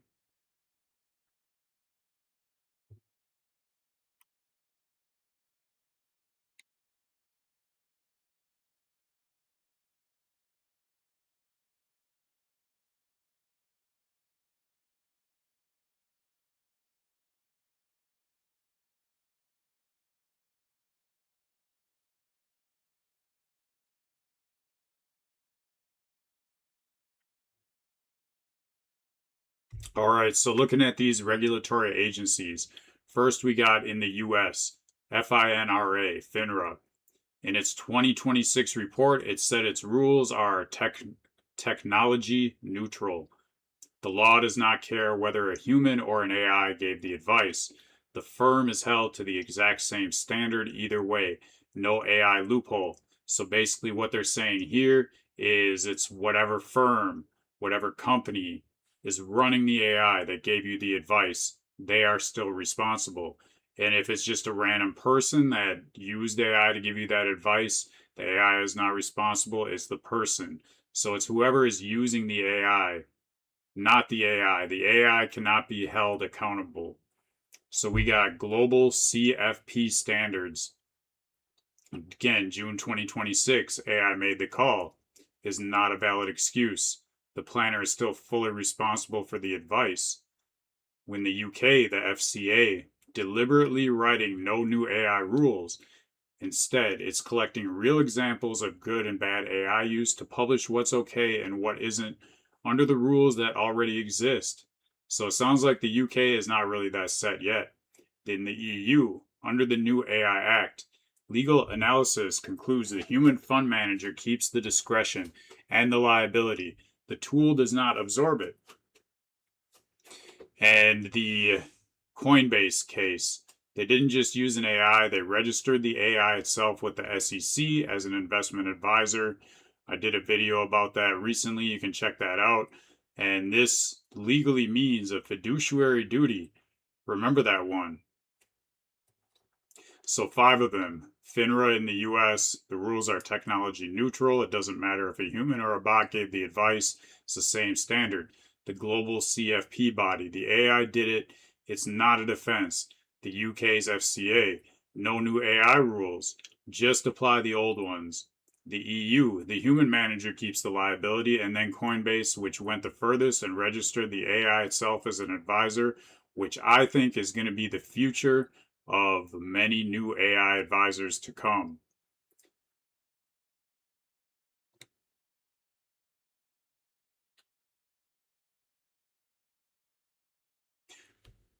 All right, so what does this mean in plain English? 2 terms beginners never get explained. Technology neutral. The regulator is saying we're not writing special soft rules for AI. If your firm uses an AI, it's on the hook exactly as if a person did the work. That's actually stricter than it sounds, not looser. And fiduciary duty. This is especially applying to Coinbase. A registered advisor legally has to put your interest first, disclose conflicts, and exercise care. It's a higher bar than the old "this is suitable for you" standard, and normally you can't just sign it away. So across all 5, the message is identical. Putting an AI in the middle does not move the responsibility off the human or the firm. It's still the human or the firm's responsibility. So, looks like, I mean, don't go thinking you can just sue AI if you have any money left after it loses all your money because you trusted AI with your money. And that's the same thing. Like, I mean, if you trust people, are you going to trust AI more or less than a person? I think that's really the next question, because a lot of people lose a lot of money trusting people as financial advisors. So the 2 pieces of jargon, the technology neutral just simply means we're not giving AI an easier rulebook. You're as responsible as if you'd done it by hand. And fiduciary duty means the advisor legally has to put you first. A higher bar than just "this seems suitable." Put them together and every one of these regulators is saying the same thing. And AI in the middle doesn't move the responsibility.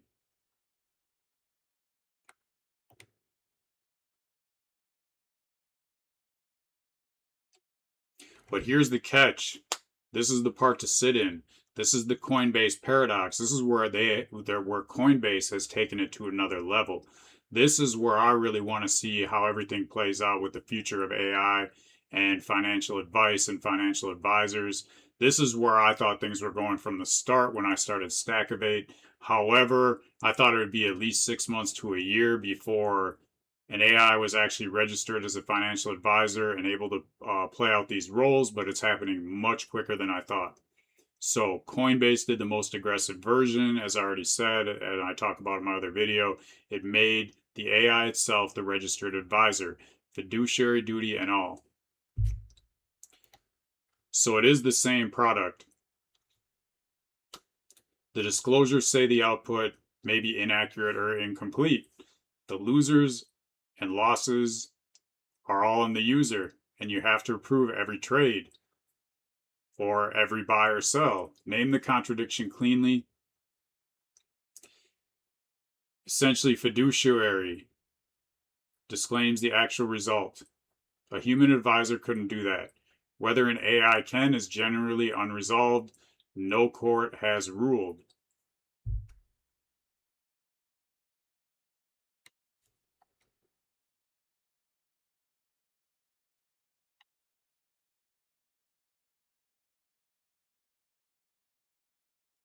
So here's the bigger shift, why I think this is going to be a pattern for the future.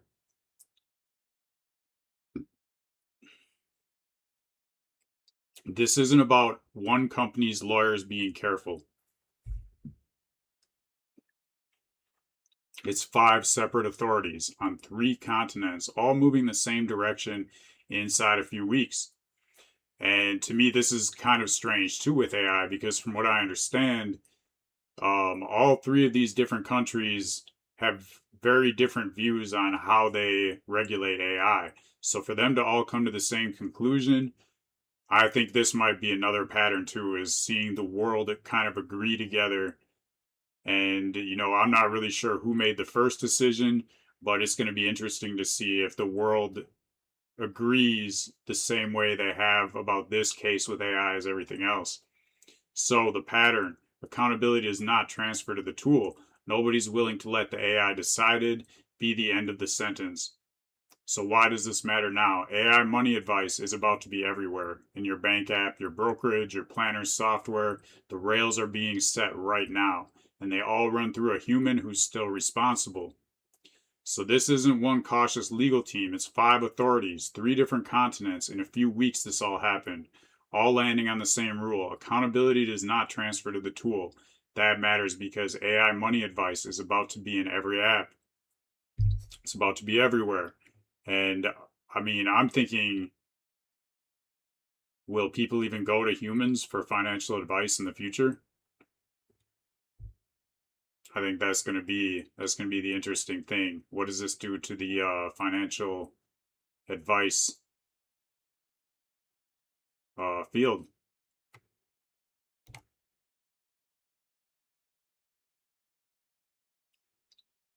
Okay, so what does this mean for you?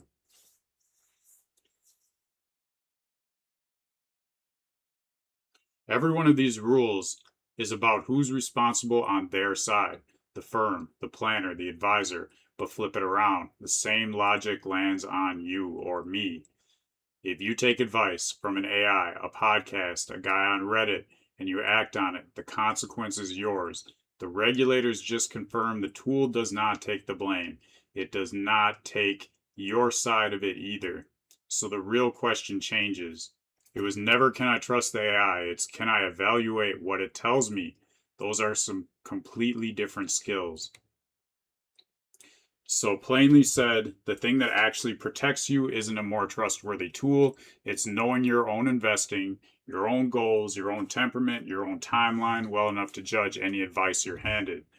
That's the one skill that doesn't transfer to a bot. That's the one nobody can disclaim away from you.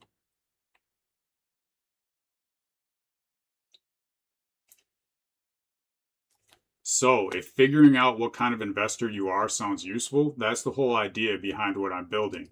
There's the quick archetype quiz on the site. And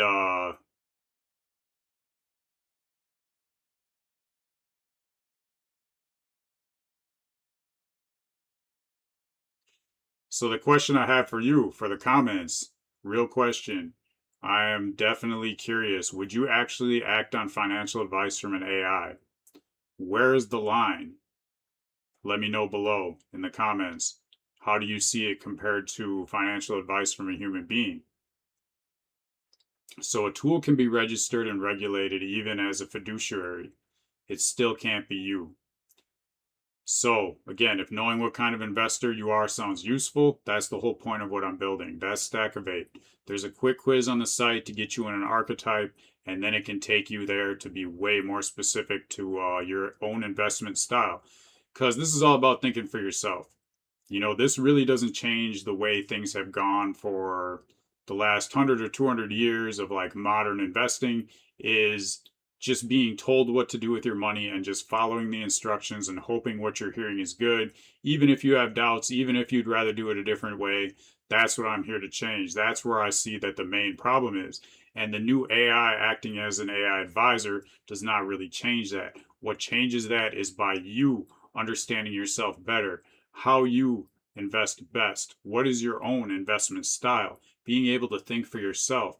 That is where you're going to get the best results. That is what Stackivate is for. Stackivate is not going to tell you what to invest in. Stackivate is going to make you more aware of your own investment strengths and weaknesses and help you deploy those to become a better investor.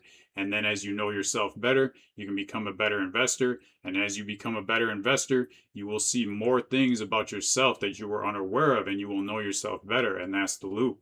So hopefully you got some value off of what I had to tell you. Make sure you like and subscribe too. Check out Stackivate. Link is in the description.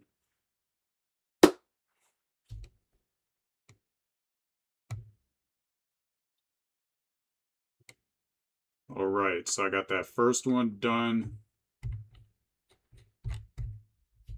Now the workflow. Oh yeah, check out the got to check out the images too, the thumbnail.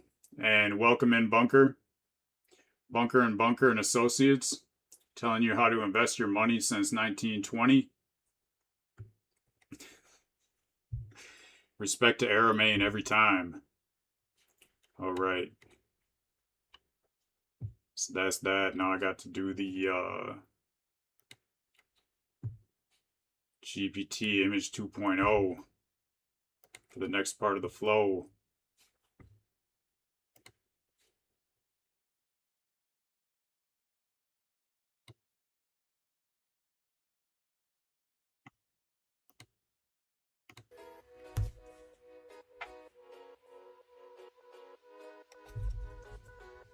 All right.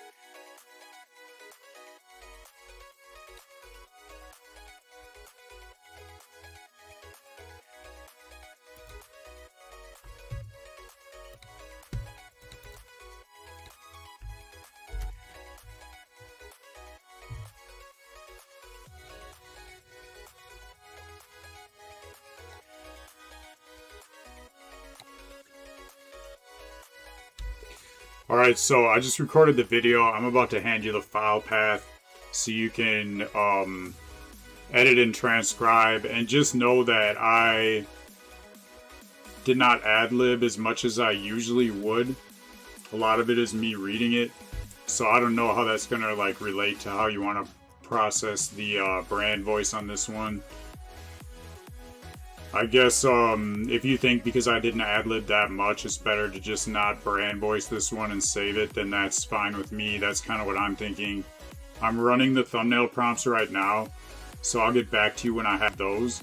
But at least you can run the video and then do the editing part to get rid of the silent parts in the video.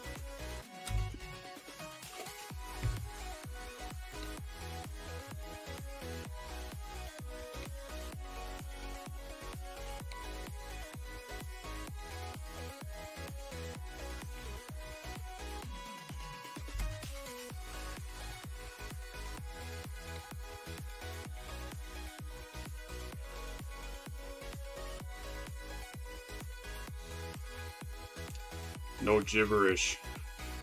No watermark.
Still on You. I don't know about that one. I like that one the best. Who Pays? See what Claude thinks.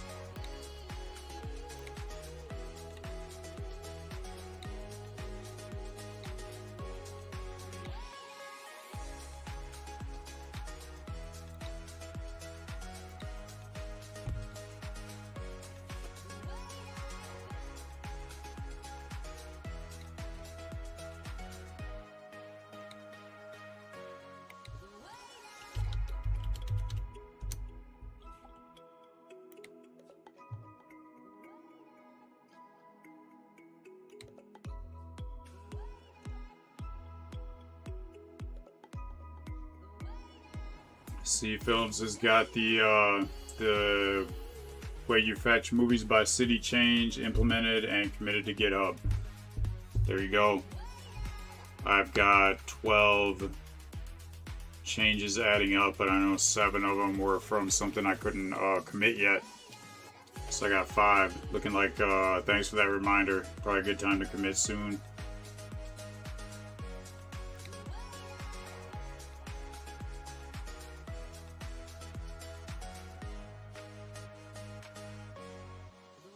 Is that the first one? What's going on here?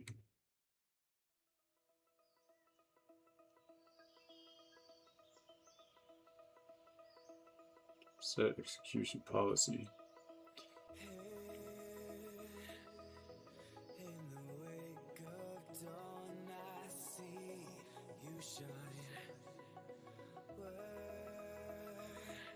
I don't know what that means.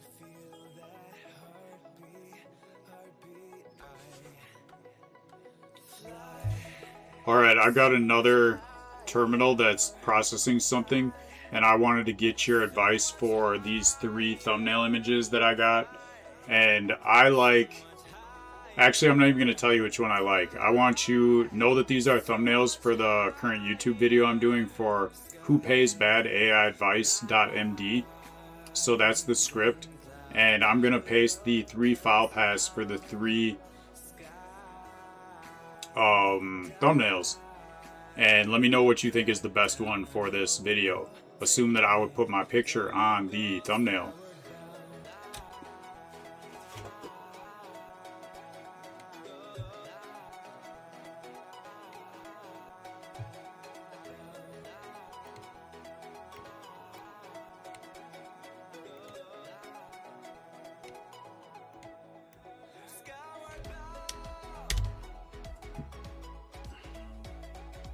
So you want to work on the C Films marketing now. You've not posted on X in a long while, or Instagram in a little while. There you go. And I would have to say, doing that consistently is super important. Especially with like X and Instagram, TikTok, YouTube, all those channels. They will spread your posts around a lot more if you are consistent.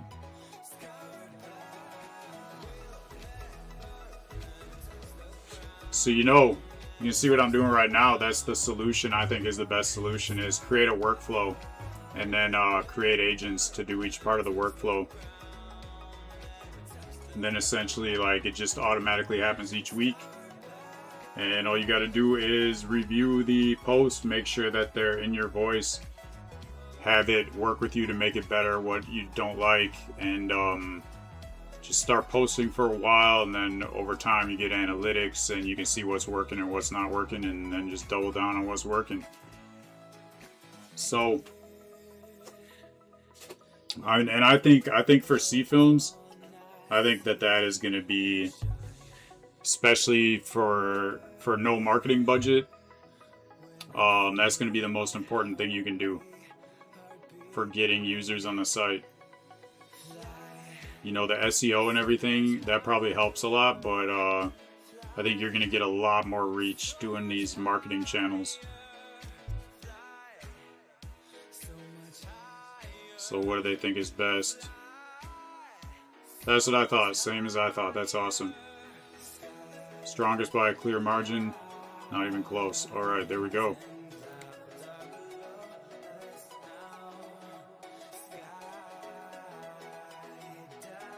So we got that done. We got that done. Now I've got to do some posting. Here we go.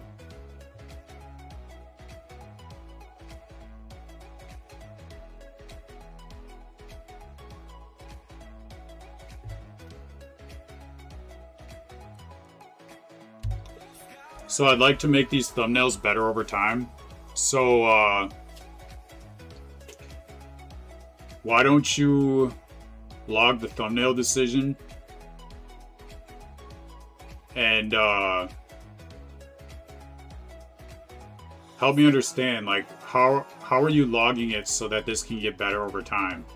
Are you saying like what you found that like didn't work, what you found that did work, and then that can go into making the prompts better over time? Because that is definitely what I want to do, is making it better over time. And the main thing I see with this is like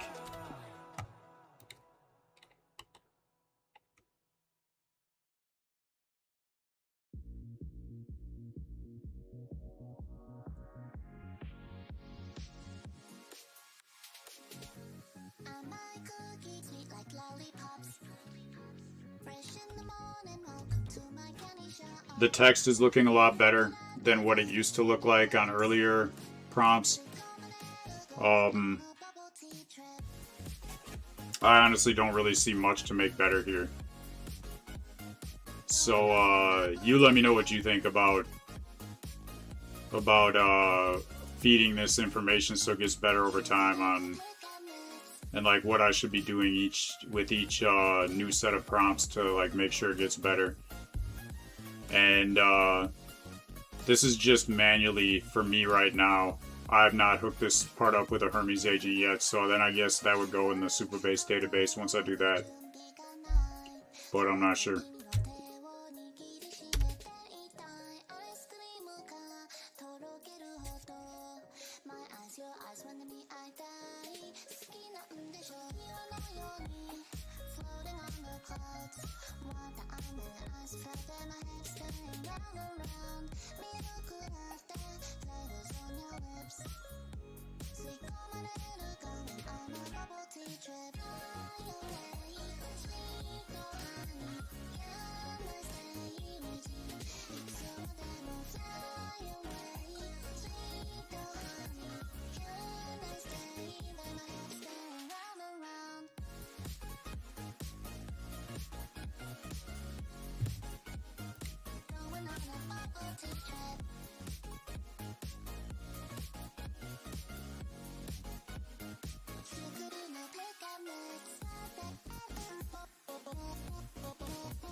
Alright, I'll be back.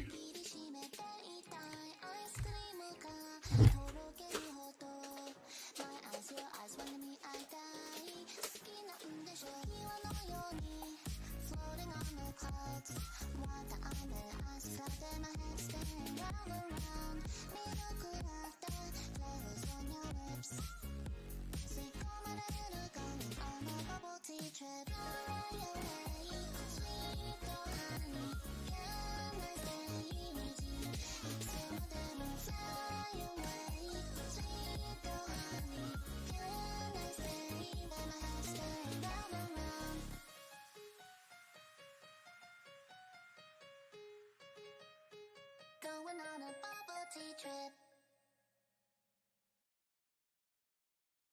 Gold, you stood there, shining like the sun in the sky. Never old, brand new girl. You're like the moon and the stars, they collide. Take me back to the days in March, fooling around, making out in your best friend's car. Hold me back for a minute, icons.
All right, here we go.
Go ahead and commit and push to GitHub anything that you can. I know there were 7 commits from before that I needed to finish part of a workflow before I got to those.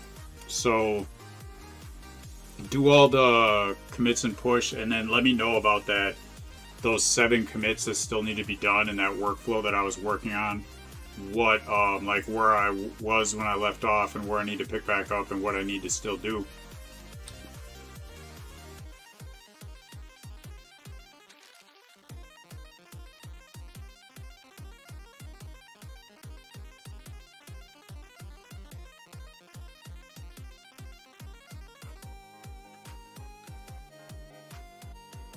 Also, for dropping a one-line thumbnail decision note into ideaslog.md next to each entry. I'm not sure if you should do that extra. And from what I understand, it's better to do too much and take things away over time that aren't really making a difference. So I think based on that logic, yes, go ahead and do that log next to the V3 entry.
Okay. Says I'm doing better than I thought.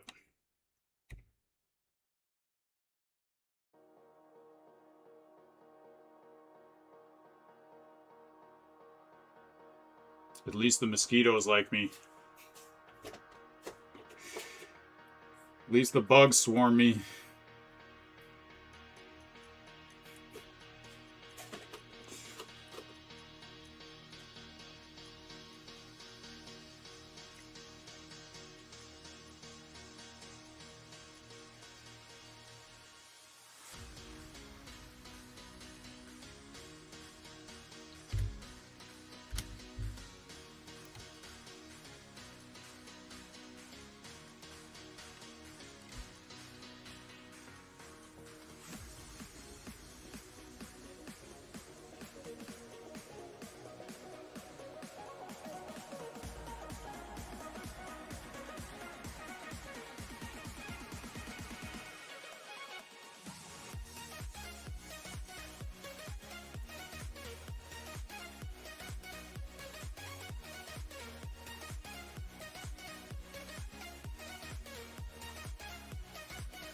That was awesome. Basically, like, I told Claude the design I want for my scripts are to basically just have like outline with talking points, and then I would ad lib. And I was thinking like I didn't do that much ad libbing on that last video, but Claude has access to the script, and then I gave it the video file path, so it was able to actually like transcribe the video, and it was like, wait, you definitely ad-lib more than you thought. Like it picked out the best like ad-libs that I could use for the brand voice, and it could tell, it could see the script, and it could see the transcription of like the video I actually made, and it was able to tell like, okay, here's where I went off script and what I said. And it was able to pick those exact points out and know the good ones to put in the brand voice, which I don't think I've seen it do that before. I think that's pretty impressive.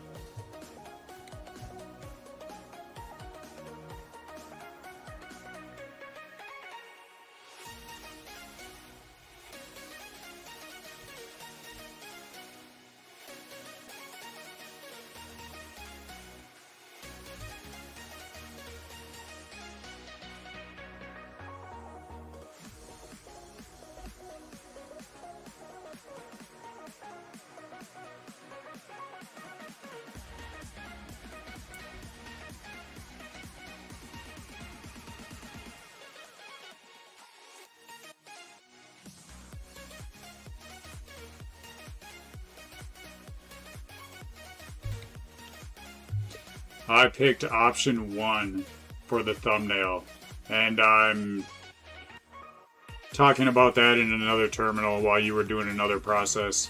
So that is done, and I do have another agent working on saving the changes we made based on the thumbnail.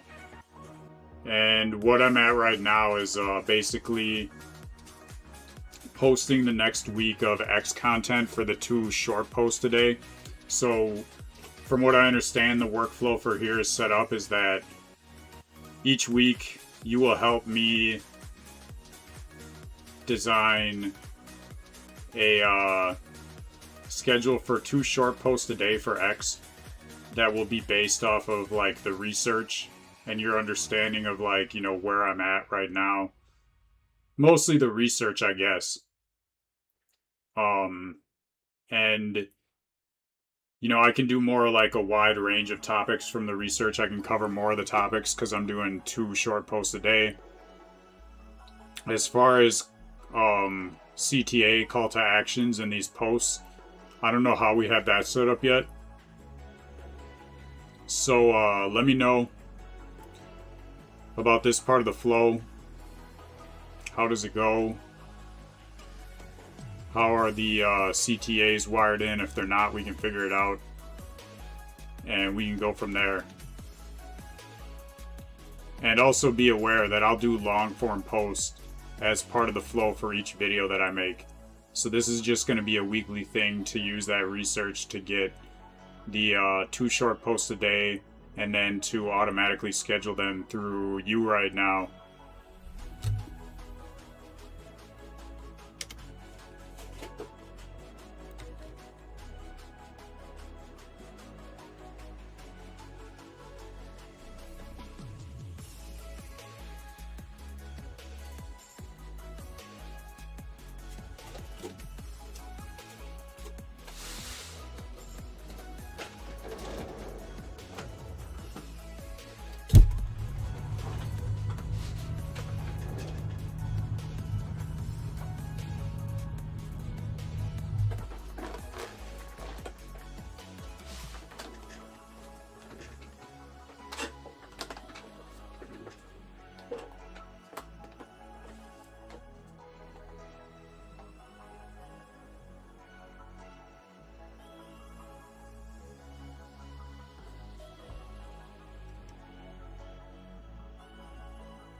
Do not do the repurpose stuff for V3 yet. I just remembered where those uncommitted parts were, and I think it's fine that you committed them because I remember that, and we can change it if something's wrong. Basically, from what I understand, it was for setting up the next Hermes agent, and that was only halfway done. So I needed to manually run some of the, I think it was from Reddit. So there should be the next Hermes agent we were setting up was for Reddit, and it was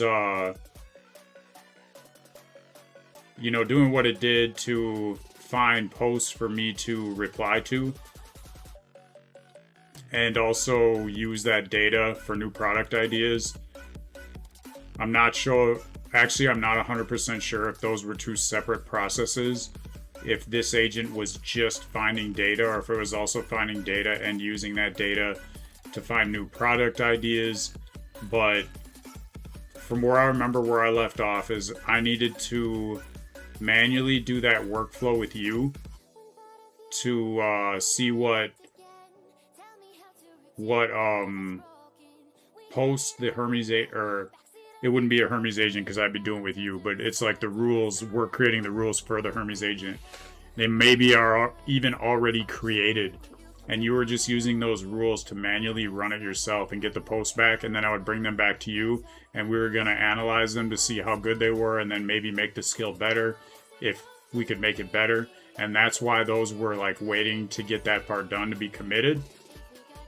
So then once we had that, then we can go, then we were able to like finish that process of building that second agent. So can you verify this for me and help me understand? Am I understanding this right? Are you aware of this? And we can go from there.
Oh.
so far those 2 posts look good to me.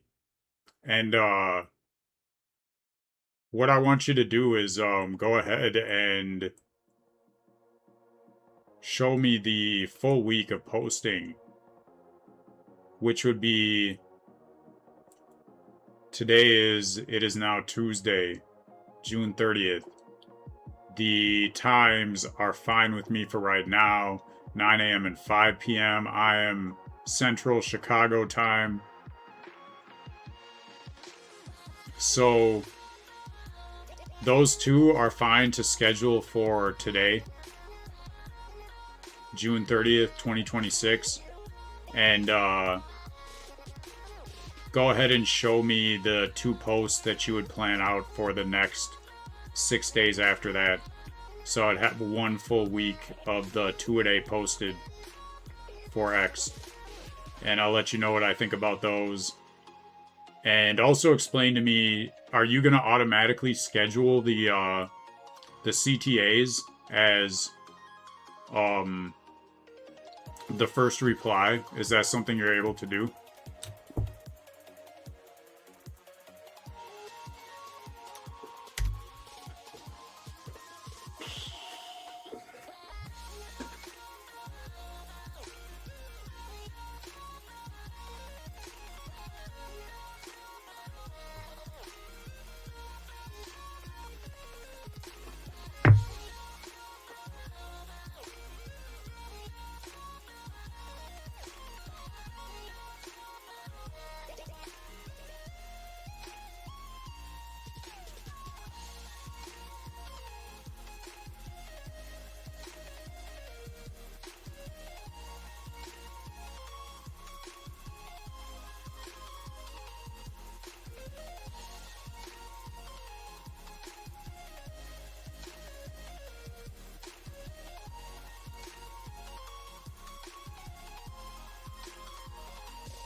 Alright, remind me to refresh the run book after we've done a few real runs, and let's start the first run now.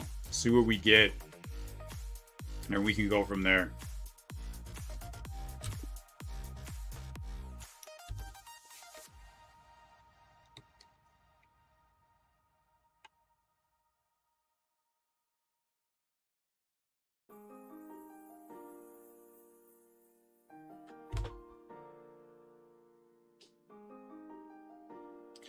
Fully automatable, fully active, fully,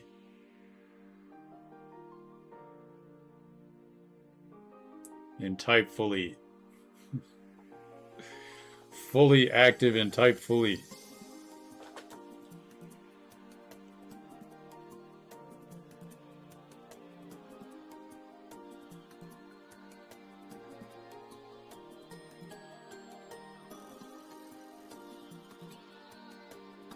It's so easy, but one of the things I hated doing most with marketing process was scheduling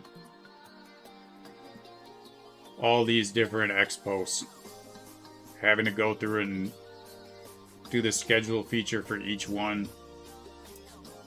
And like halfway through the week, I'd always forget like when the last day was, and I'd have to go back and check the last, like all the ones that were scheduled to see where I left off. And super easy thing to do, but it'd just take up so much time. It was so boring.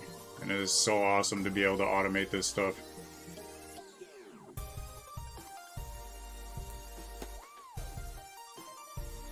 Typefully isn't connected yet.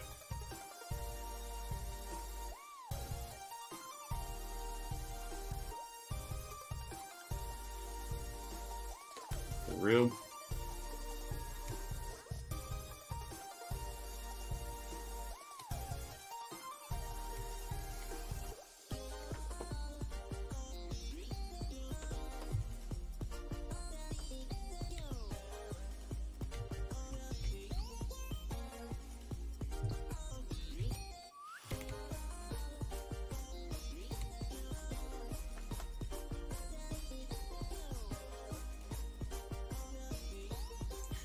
Deep Web, the changes to the file I gave you are going well. That is awesome. And as you can see, I just put up that same file type. Just a different different topic. So glad to hear you're getting a lot of use out of that. That's awesome. I know like this is good for what I'm doing, but I feel like I gotta be able to make it better. I like how it is branded though, like it's on my brand colors and stuff and fonts, but it just still seems pretty basic, so I'm thinking there's got to be a way to make it better. Alright, do I really not have typefully? Okay.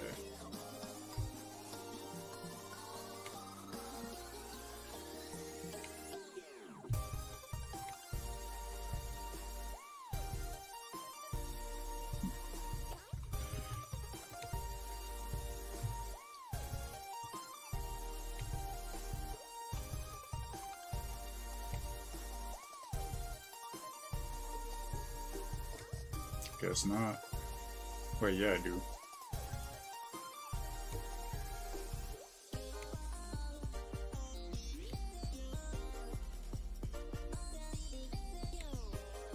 Yeah, I do. What is it talking about? It's not saved then? Not saved. That's weird.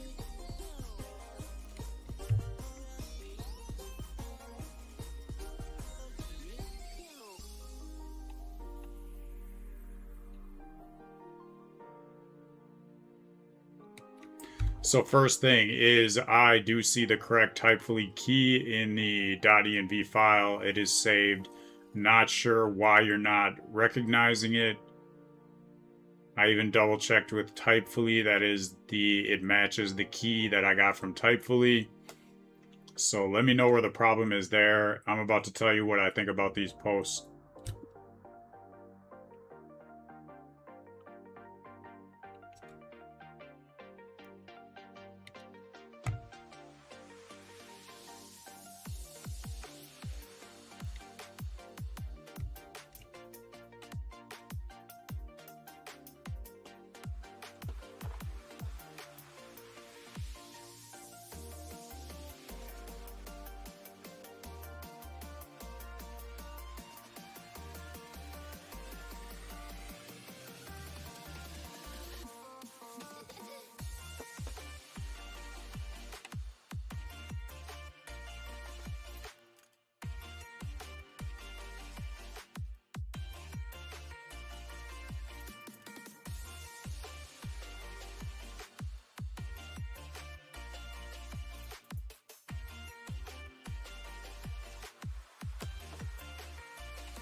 Every post looks good to me for this week. There's nothing I can think of that's anything major I would change.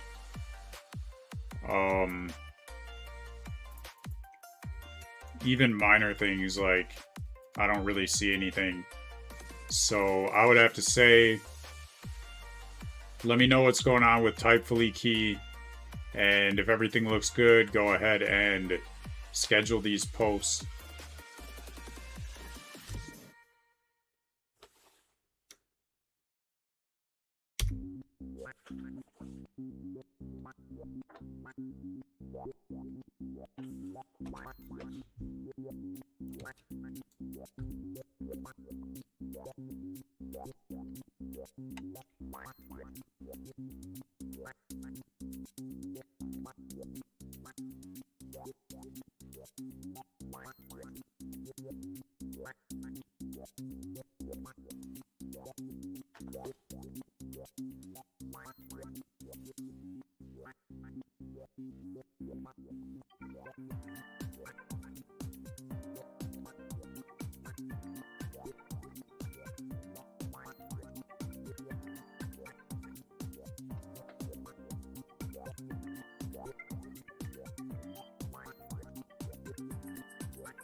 That was a new issue I've never seen before.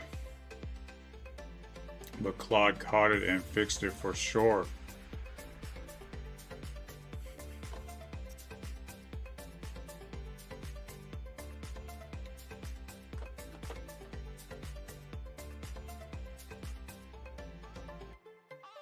Looking back at the chat, Deep Web is having a template, have the AI model that made it, files in the AI's context, and the sums in the side where Stackivate text was in the top right corner.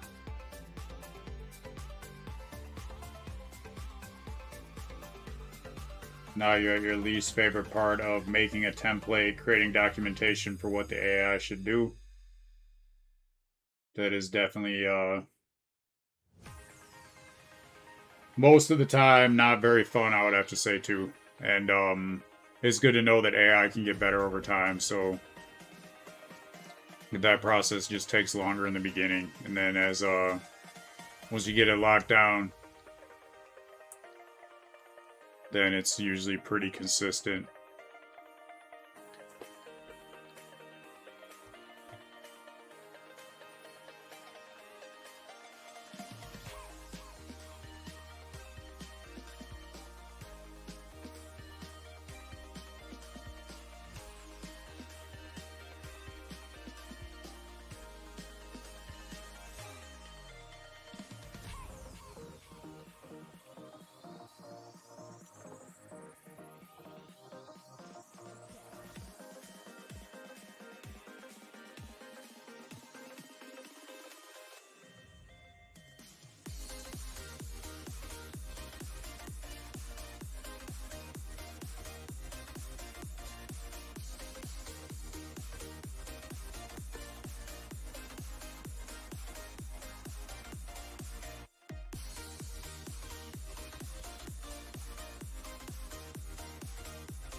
All right.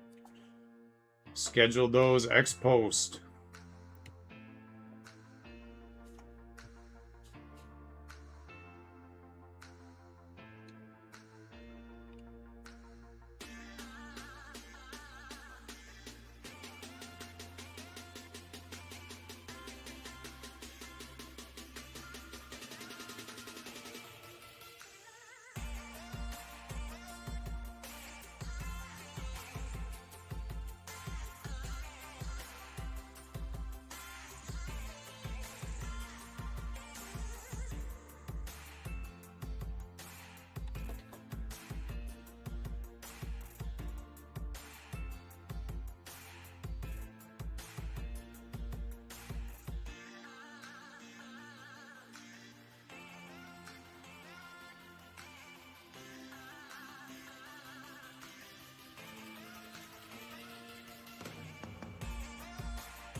Okay, so I just want to verify that I understand this correctly.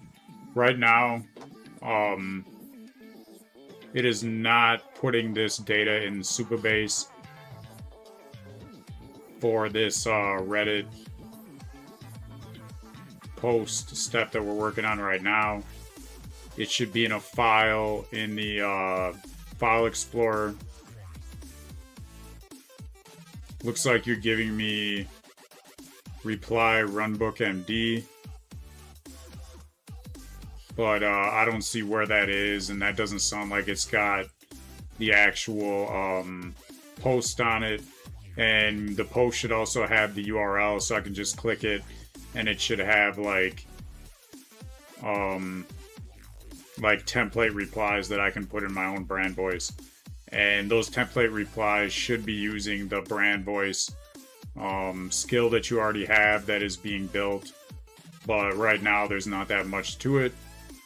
And you basically just want me to read that, let you know what I think, let you know the original templated reply and what my actual reply is, and what I thought basically overall of the choices that it made. So if I'm understanding this correctly, let me know and help me find where this file is that has this information. Maybe if it's easier, you can just print it out on the terminal, because I think in the future I'll be looking at it through the database anyway and through the agent. But let me know anything you feel like I don't understand or any other advice at all.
It's everywhere now. When I started Stackivate a few months ago, I was not seeing anything from any banks about like using AI or any kind of exchanges. I just opened up my email for Stackivate, and my business banking account first message is command your money with AI.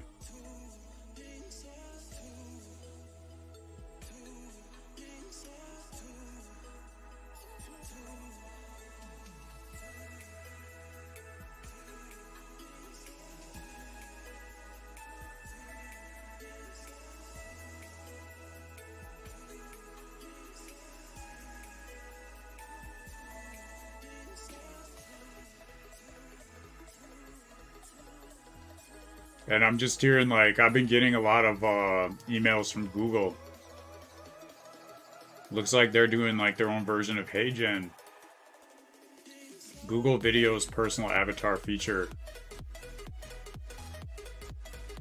Like, what is that going to use it for, though? Like, through Google? That's what I'm wondering. Like, why are they just going to automatically use it for certain things that I don't know about? That's kind of what it seems like. But anyway, gotta go to the Reddit account for this this business.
I can tell my Reddit feed is still like just showing me random stuff. It's not really locked in yet with my my niche, like it will after I keep posting to it more.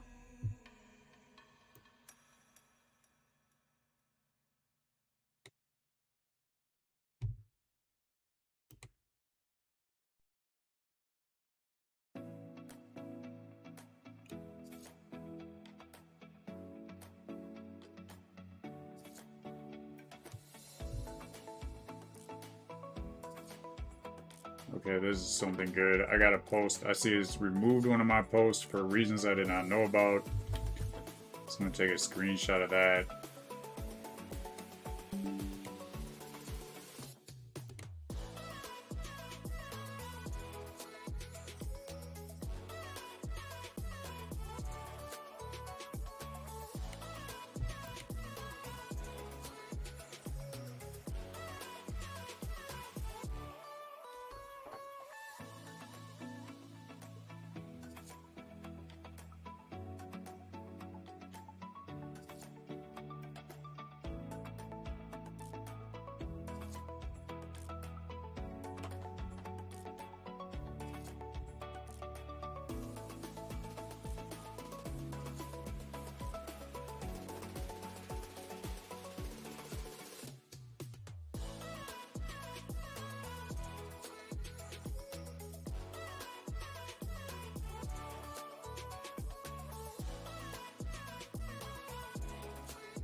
I find myself thinking about our sweet escape. I love to daydream.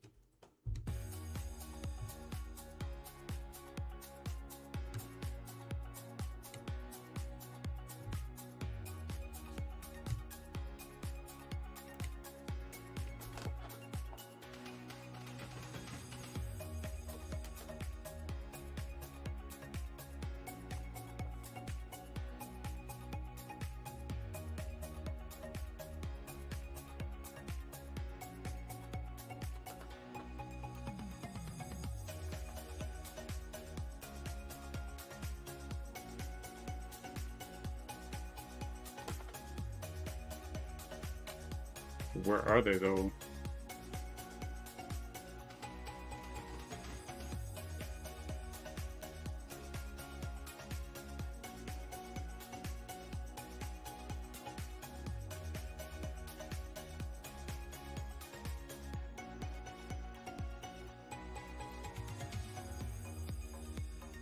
There it is. That's the cube, but where is it?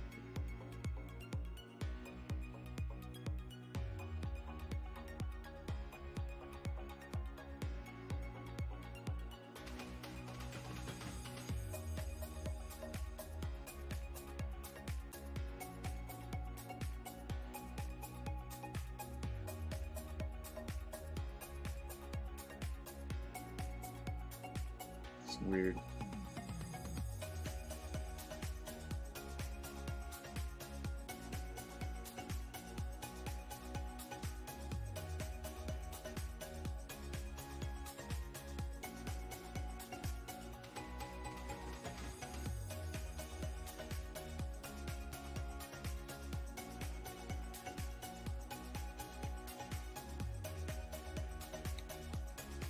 Alright, I'm even more confused now because sounds like you're saying you reposted the post and you're saying like pick a post and tell you which variant I started from and paste the actual reply.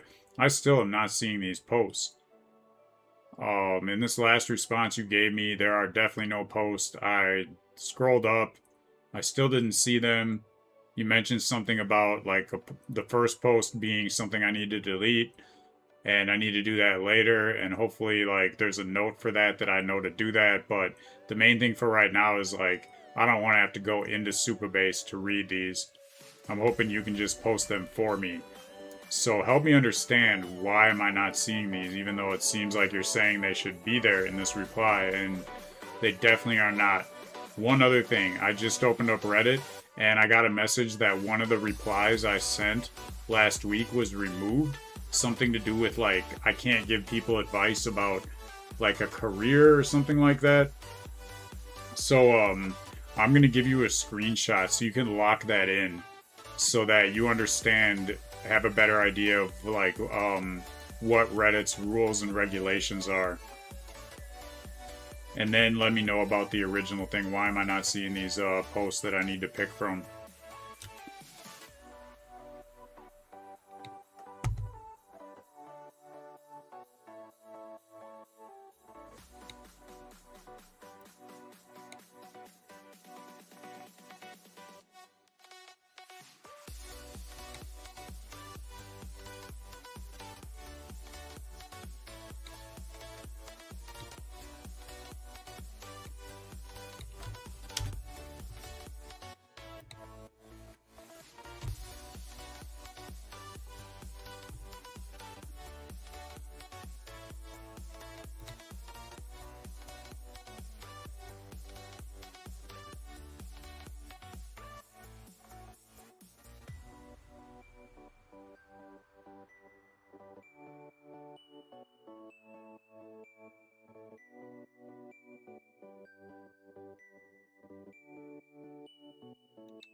All right, for the first, I want to start investing. Where should I start post?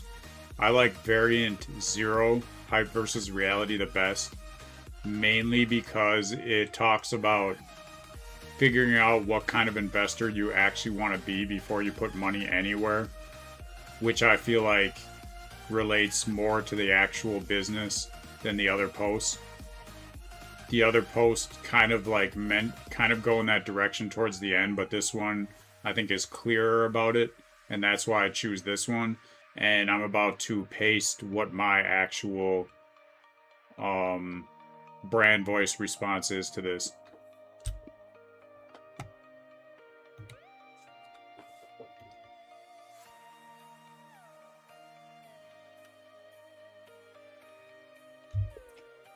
Congratulations on getting that free full ride. That is a great start. You are not digging yourself a hole that you have to climb out of before you can even start investing and making money and paying off interest.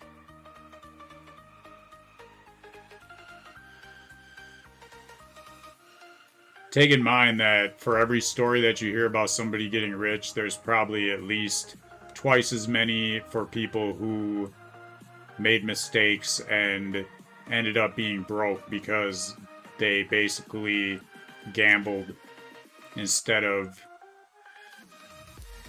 investing. That is definitely not a reason to avoid investing. It's just giving you a better understanding that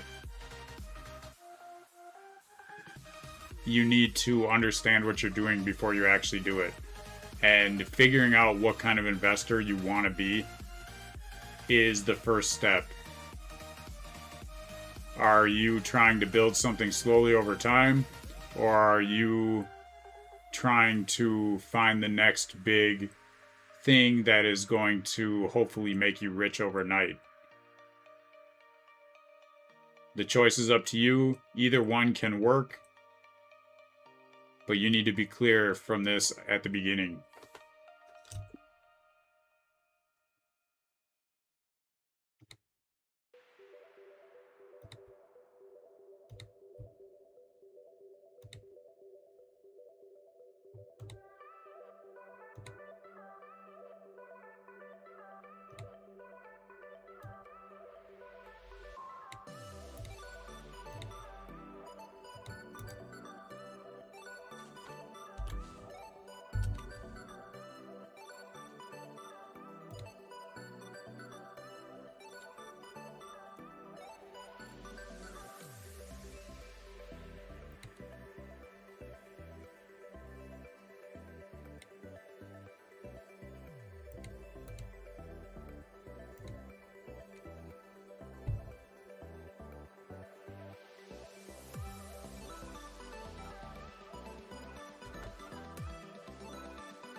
For the second post, I like variant 2.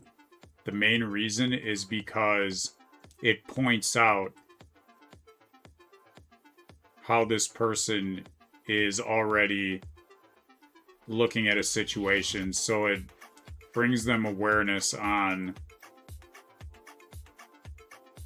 how they handle money situations, and then it ends with a question for engagement. I also liked variant 1 because it was like getting into their way they're handling the situation that works best for them and uncertainty, and it's asking them questions about uncertainty. But it's like having them ask it's asking the questions that have them answer it for themselves. I like how variant 2 actually like recognize something that they already made a decision on and is giving them advice based on how they answered that to then move forward in a way that is unique to their own situation. So now I will post my brand voice version of variant 2.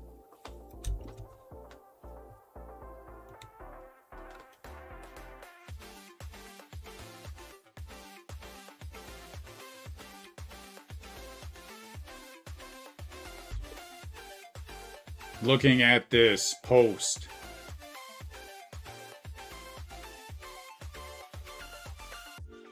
I think that the long post was good because it gave me a read that it wouldn't have if you had shortened the post. And that is basically that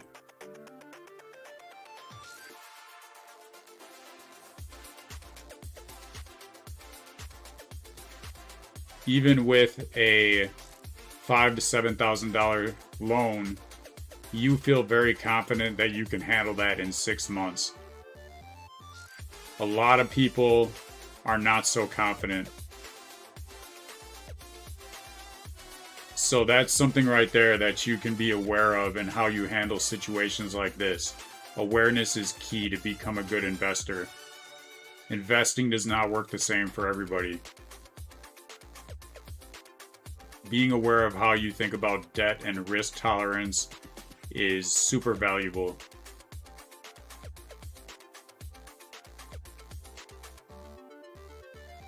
I think you do already have a much clearer sense of your own financial instincts that you might be giving yourself credit for.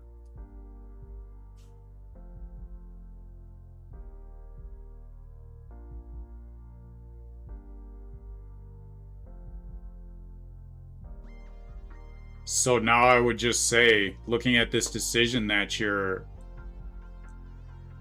heading towards, and that you seem to already have an understanding of what you want to do, just run by your other options and which one, if you chose it, do you think you would be able to sleep better at night and think less about investing decisions and more about decisions that will make you more money and generate more income and live a better life, which will lead to having more money to invest anyway and not spending all the brain power thinking or worrying about investments that you have already made or decisions that you still have to make.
Like, this part to me is like kind of stupid, because I'm not trying to give people advice like this. This is more like just for the marketing.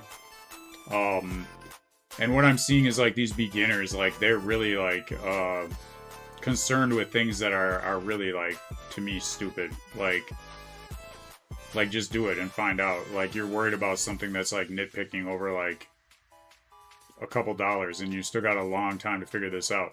But that's what I'm seeing, and that's pretty much a lot of things in life where I can see people are like fresh, new to the game, whatever game it is, and they're just stuck on nitpicking between like things that aren't really going to matter 10 years from now, and they just need to like make a decision and move forward and learn from it. But I can help them with that. The main thing I think about this, like, I need to be like looking this as like how to be the best way to convey to them what the purpose of this product does, which is help people create their own investing style, and how the best way to convey that is to them based on their answer, and not be so concerned on like the correct answer to give them, because there isn't one. It's just mostly they just need to like pick a decision and just try it and see what happens and learn from it and be aware of what they're doing. But most people just want someone to tell them what to do. And that seems to be the main issue here. And that seems to be like one of the biggest issues I see in finance is like people see me that I've made good decisions, and like they just ask me like, you know, I'll try to teach them, and then they're just like, so what should I buy? And I'm like, no, that's like what I'm telling you is that you should not be like buying something because someone else bought it. And they're just like, well, how do I know what to buy then? And I'm just like, I mean, look at how many companies exist that are like that you can buy and sell. Like, just go check them out and like look into it and trust your gut and learn over time. But that's like the main thing I'm trying to get through to people, and it's not always the easiest thing to do, because it's easy to get caught up on the like question people are asking, when usually the best advice for them is like, it doesn't matter what you pick, it just matters that you're aware of what you're doing and you know why you're doing it.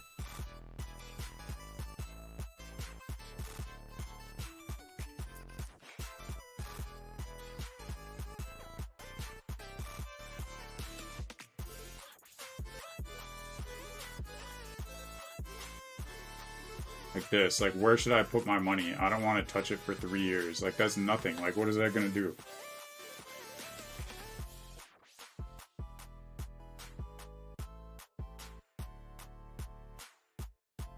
Low cost index funds. Like, what? Like, what if, like, I mean, if that, like people are like trying to like tell people what's best for other people too, and it's like, that's all I see in the replies is people like, oh, you should buy this, you should buy this. And it's like, but why are they buying it? Just because you said? And then what? Then a year from now when they get more money, they're going to be asking you again, and like,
for pose 3, I like variant number 2 the most. I feel like it's not sidetracked by like trying to tell someone there's a right answer. It's getting straight to the point and saying like, you know, there is no right answer. Like, you just need to be aware of what you're doing and and try something and it's still super early for you and you're in a way better spot than you recognize, and you shouldn't be trying to like have other people tell you what is the right thing to do. That's something that you need to like actually just like take risks and try it out, and then you'll know yourself better over time, which is what I'm seeing more of in that version 2 for the reply. So I'm gonna make my own reply in my own brand voice, and then I will post it here.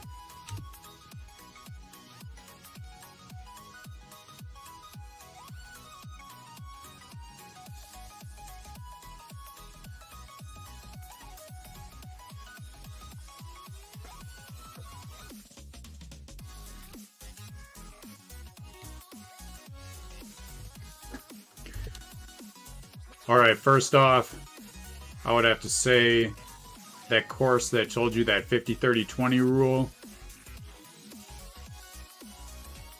that should not be something that you follow. You should create your own rule that works for you.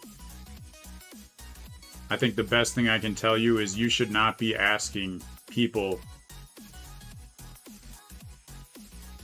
what to invest in. You should be getting suggestions and making your own decision and being very aware of why you made that decision. You have a lot of time to figure this out. You're going to be looking back like $1,600 a month is nothing. If you do this correctly 10 years from now, you will have way more than that to invest. And you will be glad that you made your own decisions now and learned from it, so that you don't have to ask people in the future for advice.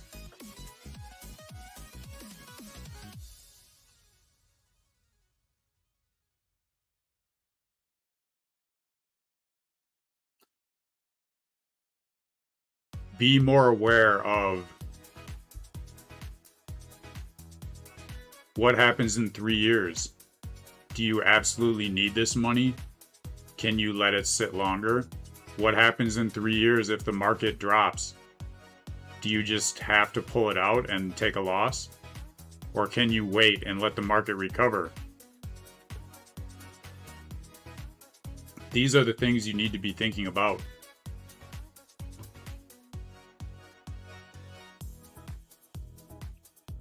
These are the things that you only can know from knowing more about yourself and how you react and respond to what the market is doing.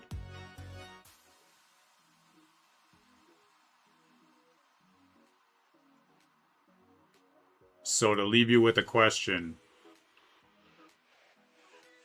would you rather have someone else decide your finance decisions for you, or would you rather make these decisions yourself and get better over time and have control over what you're doing?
All right, I only did the first 3. 4 and 5 don't have the templates, so I'm not going to deal with them right now. And since this is like, you know, the first run through on this, let's just go off of what I gave you. So let me know what you think and tell me how you think we can get better at this. And any other questions or comments are fine too.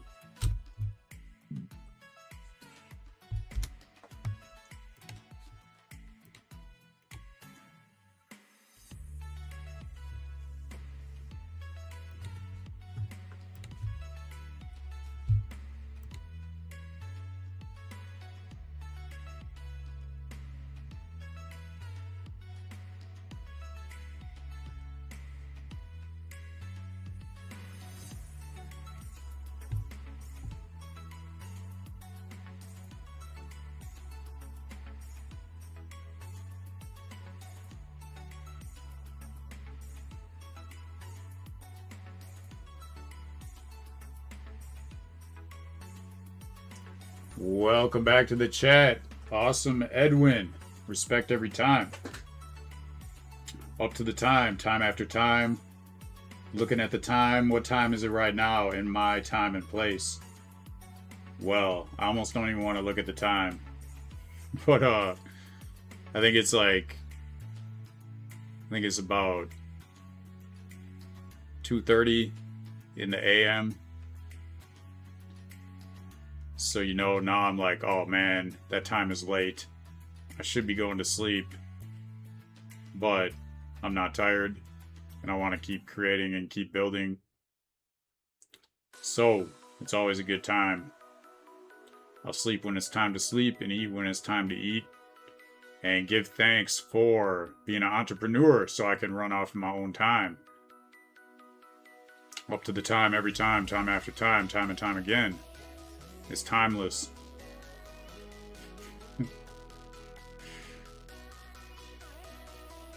Gotta find something that rhyme with time.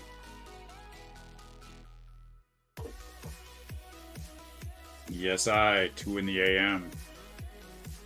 Got a late start today. Got out with my board. Got a new foil board. Got out to the water. Found out I was missing a piece. Hardware store didn't have it. Luckily, found it back at the house. Made it back out. Got out of the water right when the sun set. So you know that gave me a lot of energy. Being able to surf.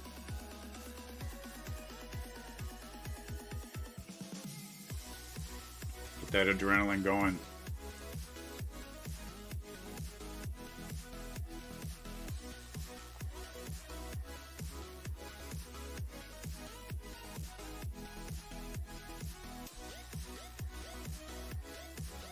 And tomorrow, or next time I stream live, which will most likely be tomorrow, I guess it already is tomorrow. I wouldn't have known that if I hadn't checked the time. One time I wrote a rap about time when I was, or more like a song. It was kind of a rap. But it was a song about time, and I wrote it when I was surfing. And I think part of it's still in my head. But I didn't remember it good enough. I should have like, recorded that one. Something about like, if I got time to check the time, I know I'm always on time. Whether I'm taking time to just chill out. Oh, I can't remember good enough. I should have recorded that one. That was a good song, and it reminds me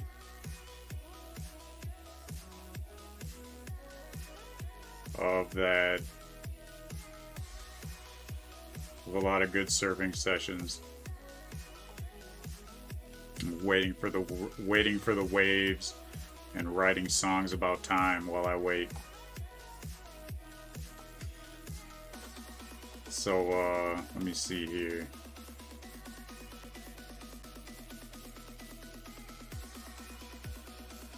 Got the replies.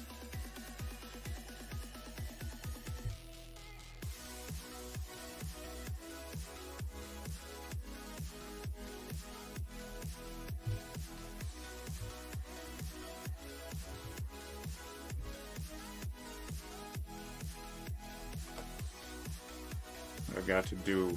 I got to post these videos and the flows. This is the second Hermes agent that I am kind of like, I guess not kind of, but I am verifying that it's working correctly.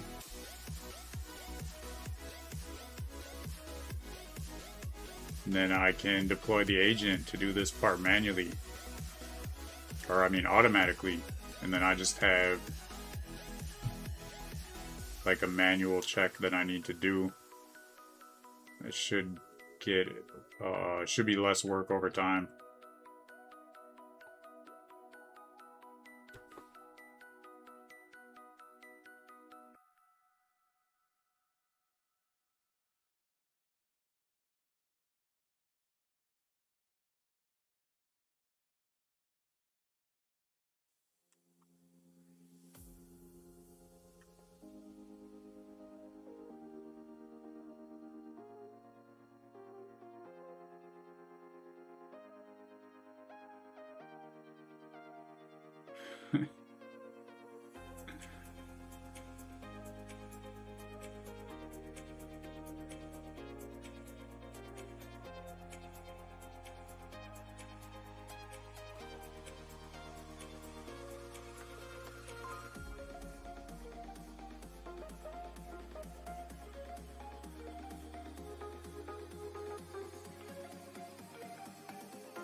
For post 2, variant 2, the opening line was not a note for you.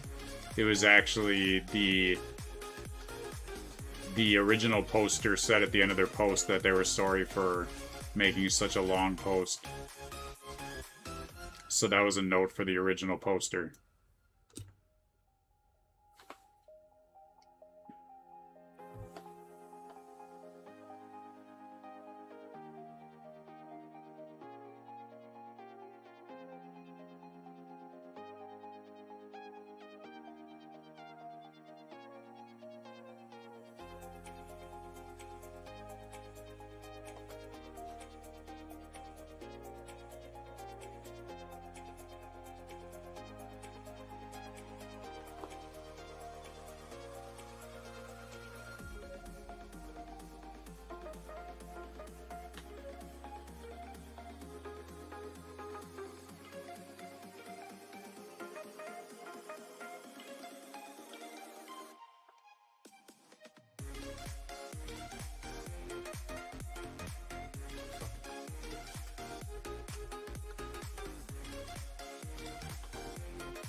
Okay, I like where this is going.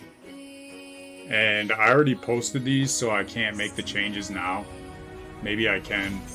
I can edit the post. But I think it's not that big of a deal for right now.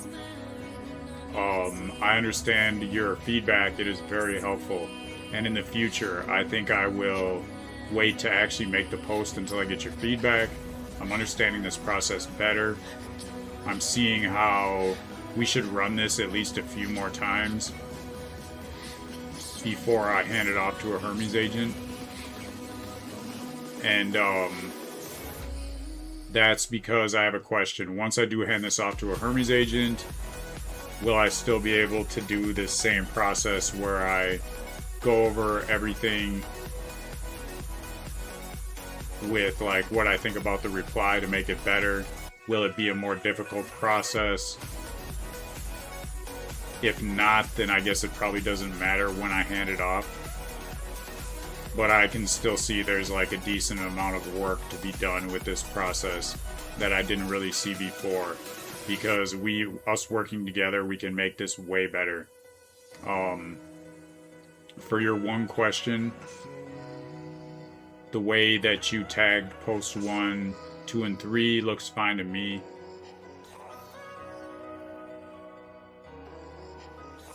And then go ahead and make any commits that you see for logging in these changes and push to GitHub, and then let me know what you think about my questions.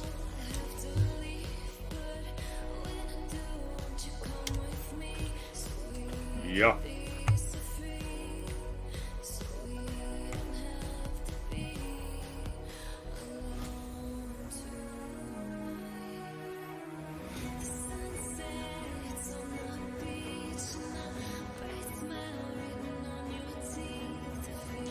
And I had a good idea for the next stream 100. I'm going to break away from the normal workflow, and I'm gonna make something new, just as like just to commemorate, I think would be a good word for day 100. What I'm gonna build is a trading bot operating system, so I can run and test trading bots, not just for the markets but also for poly market. I just finally got my acceptance, my waiting list in the poly market, so I'm going to set up an operating system where I can test out different bots for trading the markets and trading poly market. And this was like an idea that randomly came to me, so you know, any money I make from these bots, I would include in the challenge. So it's all part of it. And I can't wait to build it. Having more good random build ideas that are coming to me. And it's weird. Part of me feels like, alright, I made it 100 days. I should like take a break, like take a week off, like take a vacation. But no, like I want to keep, I don't know. I definitely want to keep like getting this Hermes agent process done. I'll just figure it out as I go. Staying in the flow, doing what I know, it's the main thing.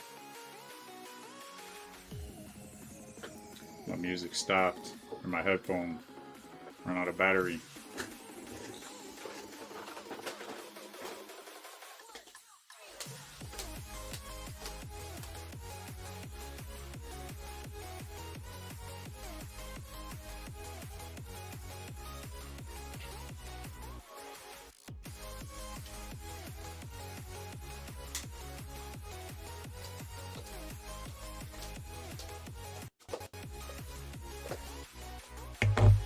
There we go.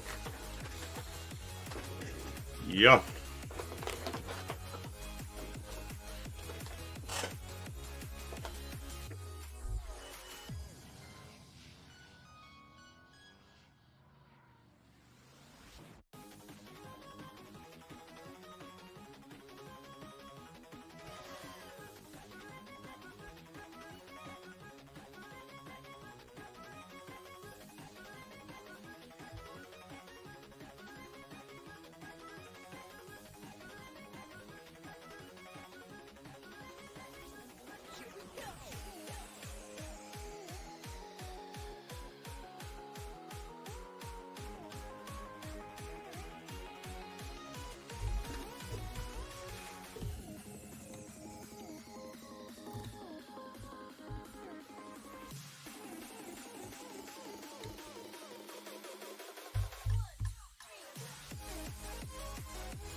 for the non-coders claudecode.md file that has the video script, I want you to create an HTML artifact that can be a visual aid for that video.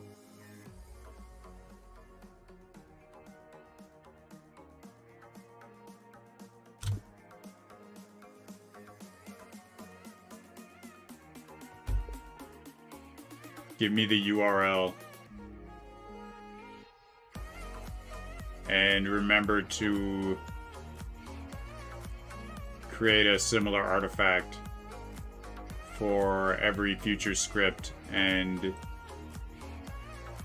include the URL for the HTML artifact with the script.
Okay, I like what you're saying.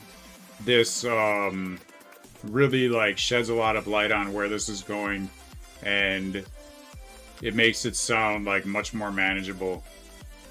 basically the main thing I don't understand from here is you want me to hand you the permalinks. I don't know what permalink means. Like, basically, I think you're asking for the link for the post on where I replied, but don't you already have the link for that original post, and can't you just go and check that same link in the future to see my repost there? Is that what you need it for? So help me understand, like, am I missing something with this?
Welcome to the chat, BLET3. Token maxing. Yes, and loop maxing. Loop maxing and token maxing at the same time. All kinds of maxing. Tokens to the max. What are you token maxing right about now?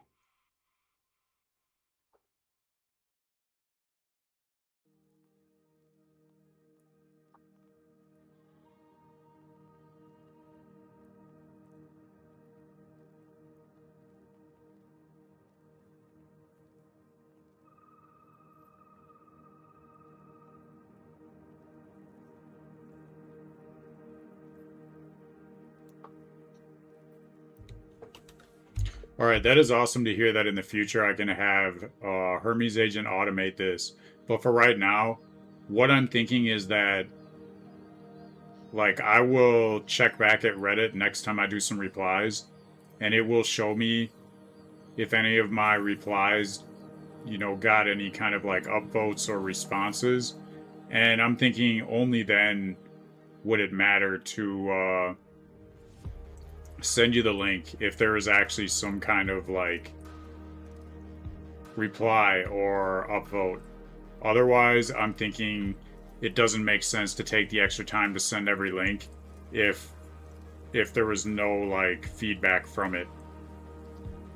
So let me know what you think. That just for now, I'll only give you a link if there was some kind of like metric associated with that link. If nothing happened, then I guess it wouldn't matter.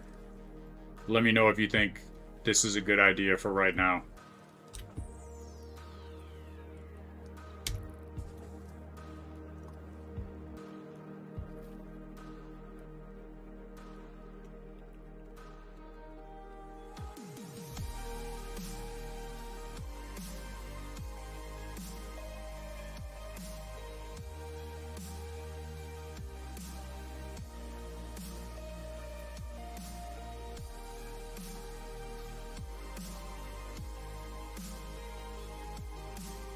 I was just watching 60 Minutes and it was trying to tell me how to think.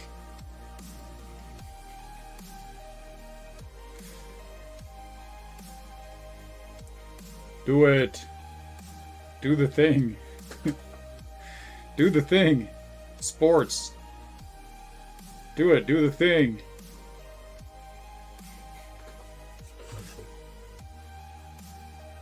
Tonight. Primetime news. How should you think about AI? We'll tell you what you should know so you know how to think.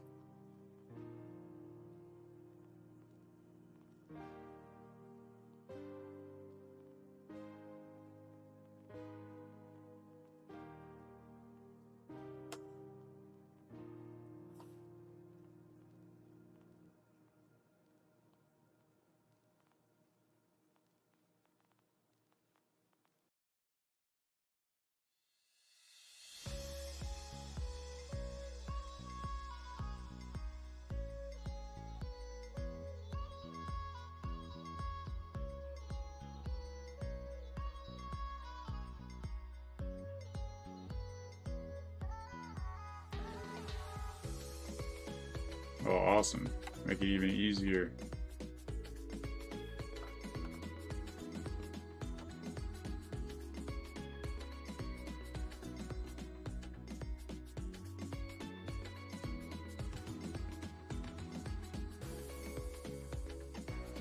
C Films, you're feeling like your progress has been slow for the C Films brand project.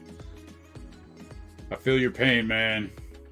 Setting up, I feel like my progress in setting up these Hermes agents is way slower than I just want them to like all exist. Like, can't I just say like make Hermes agents for everything in the workflow and wire them to the database? But it's not as easy as I thought. But I would tell you, I see you on here working like almost every day, just like me, and I feel like you're making progress probably more than most people. So, I mean, just the fact that you're dedicating this much time every day to doing this, like, that's just all part of the game.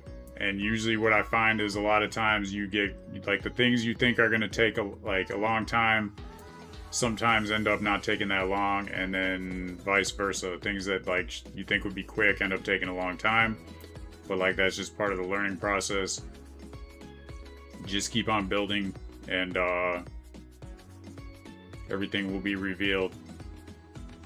Most people, I feel like most people, especially when they get to something that's taking longer than they feel like it should, that's when they quit. But don't quit. Keep on building. Want to see C Films evolve into something big. I know it's got that potential, so even when it seems slow, that's when you know you're on the right track. Just keep on building.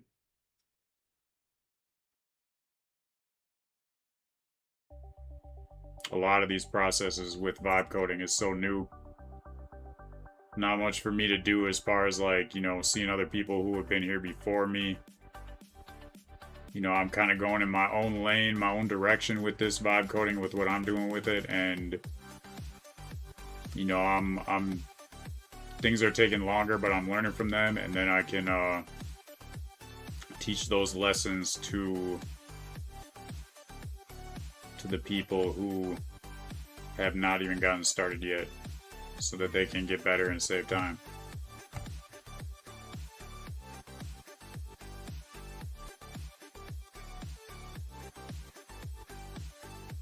So skip the links, but just, okay.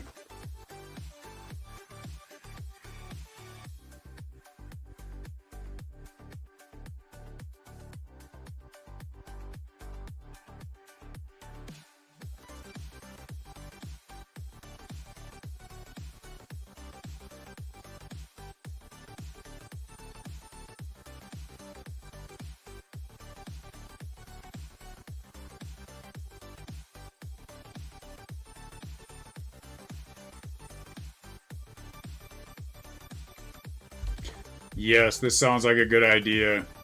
Makes more sense. So go ahead and add that as a note to this workflow.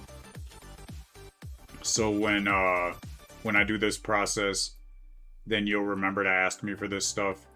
And if I ask you what the workflow is, you can just print out the whole workflow to make the process easier.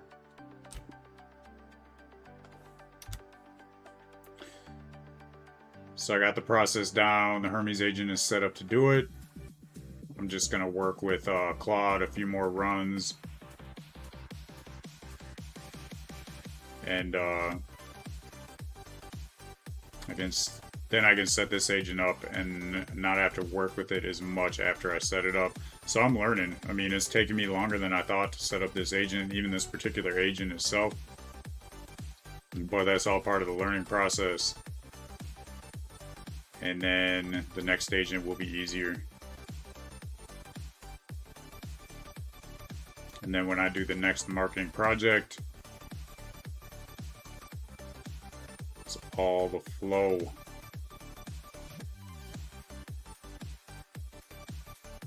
Being in the flow state.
All I gotta do is say the word.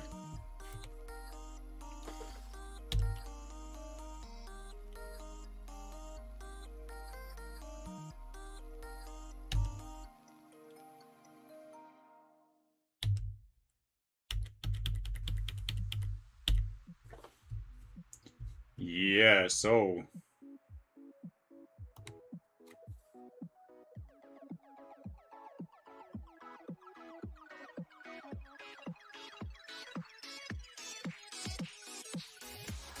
respect to the chat.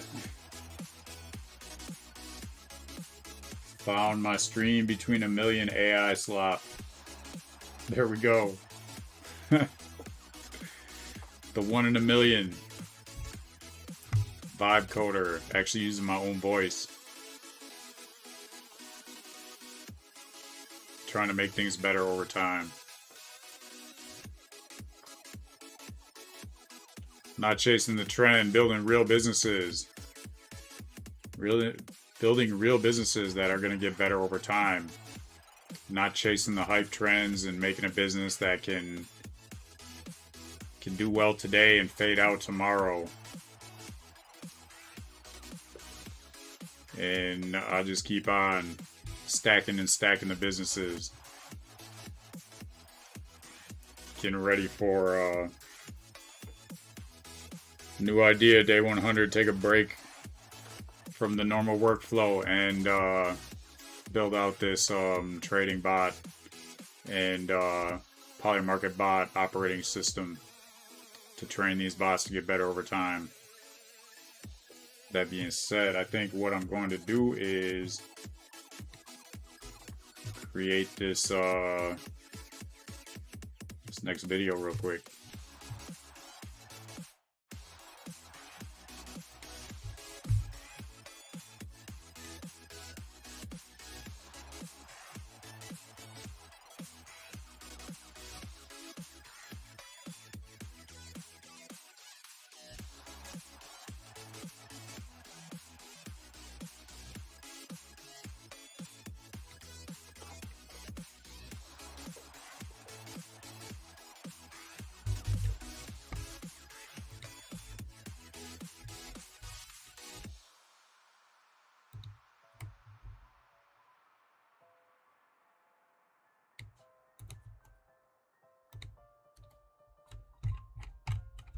All right, basically, Claude has done research on its users, and the fastest growing Claude Code users are not developers anymore. It is changed from mostly developers using it to mostly people like me who do not have a developing background and are using it to create things.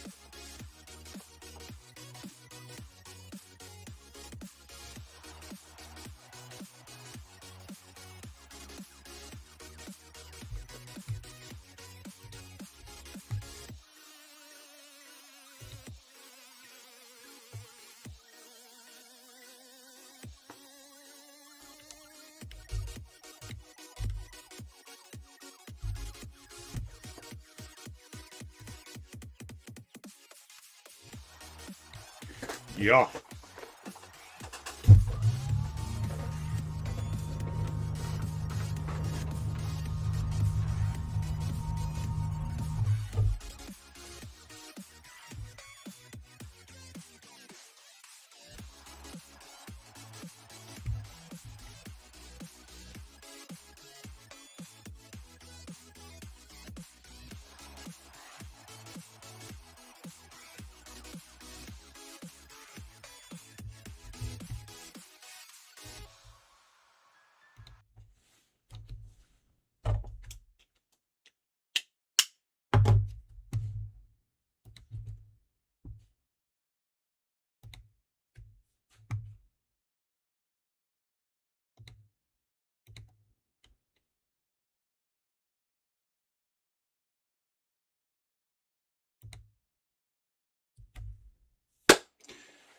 All right, okay, something new for today, bringing you massive value in all types of ways, I would say, as I would tell you. So got to give thanks every time. Give thanks for vibe coding. Give thanks for the technology.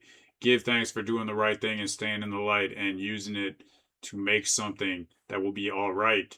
So, Anthropic just dropped the numbers, and they basically prove something I've been living every single day for the last few months, as you can see live when I'm doing the challenge. The fastest growing group of people using Claude Code, their own AI coding tool, are not developers. They're people like me. I'm not a developer. Well, I am now because I develop.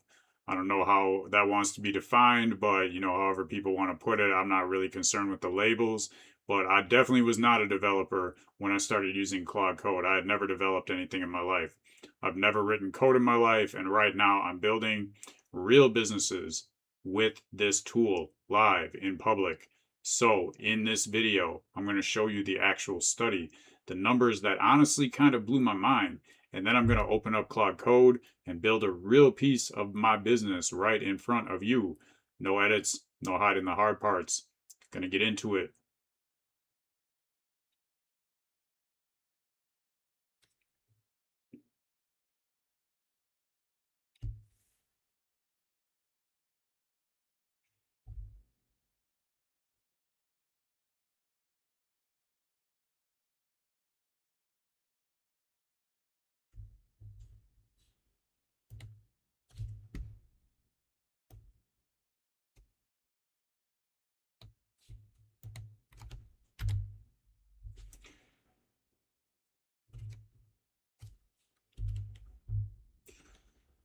So, going on about 15 years as an entrepreneur. Kind of a tech person, definitely not a developer before this. I would say mostly I like following tech trends, seeing what tech has been doing. You're watching me do it live, the challenge. People keep telling me I'm a non developer, letting me know all the problems that can come through, all the things that can happen in the future, all the serious issues. Then Anthropic, the company that makes the tools that I use, published the data that says the opposite. This isn't me hyping a tool, this is their own numbers. So, like I have said with anything in life, you never know if everything is going to go right. You can never be 100% certain that everything is going to be secure, that there's not going to be any problems. From what I understand, even the best developers still have problems from time to time. What I have found is as Claude gets better, as Claude makes new updates, it's finding more and more problems that I wasn't finding in the past. So the tool's getting better, and I'm getting better at understanding how to use it better so that I can make things better. And it's a loop that keeps getting better and better and better.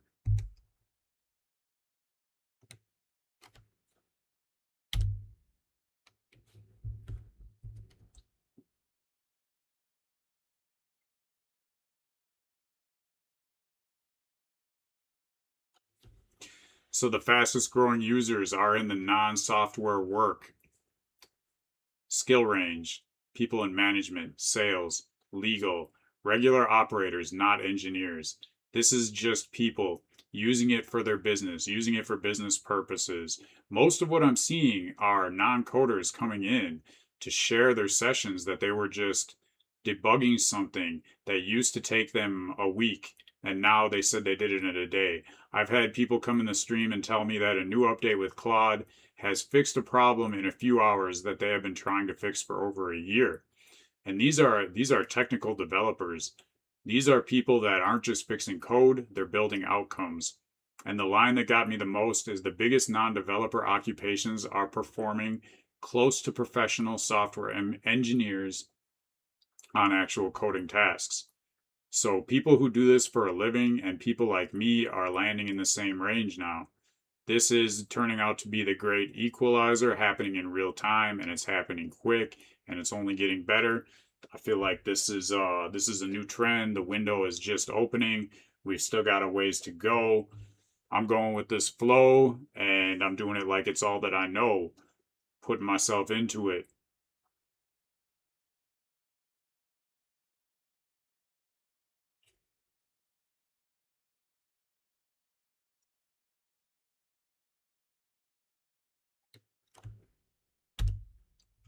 So, this game used to be locked behind a CS degree or a developer that you had to pay. And I have been held back in many areas of entrepreneurship and business in the past. Had so many good ideas that when I looked into it, how much it would cost to hire a developer or to get a degree, the time commitment, everything behind that, it was just not something that made sense. It was something that, I'll just wait and put this off until the business generates enough money to actually pay somebody to do this. And, a lot of these businesses stand on the actual product that I'm coding. And one thing I wouldn't have known either is that, nothing is actually ever done. One thing I learned from coding and creating things like this is that even when I think it's done, once I actually start using it, it will evolve over time. So it's not like a one shot where I could just pay somebody to build something and then that's it. I would have to pay them in the future to make changes when the changes need to be done. So I can just stay on top of the trends. I can see what's going on in each different niche that I have a business in, and I can see where it makes the most sense to implement the newest tech, and I can implement it the same day that it comes out. Sometimes what I'm seeing is I'm having ideas and I'm implementing these ideas, and then a month or 2 months later, somebody else does it.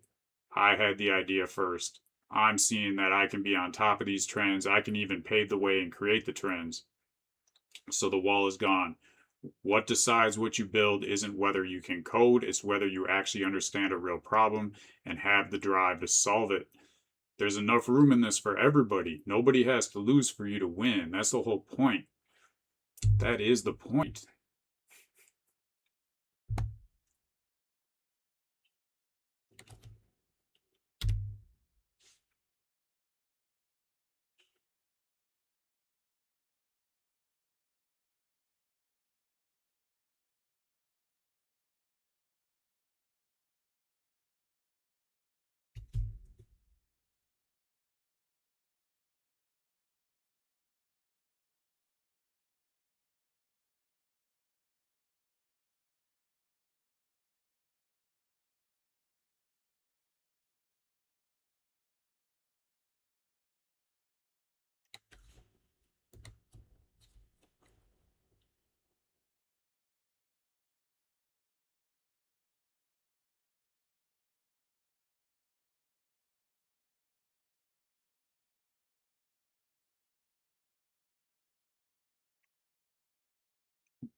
All right, so looking at a task that I just did, essentially what I did is I'm setting up Hermes agents. These are automated agents. I've done this task for a while manually, and now this is something I feel like the majority of it, I set up an agent for it. So basically, I had to get the key to automatically make these scheduling posts, and it's showing me the name of the post and what time they're being sent out, when it's going to be scheduled, and this is all handled automatically. This is something that I used to do that used to take me a ton of time. I think that just the time it took me to manually schedule each one of these posts was longer than it took me to basically like do this whole workflow now. So, I mean, I'm saving so much time with this. The quality is getting better over time. You can see this whole week that I just went through, Claude knew exactly what to do.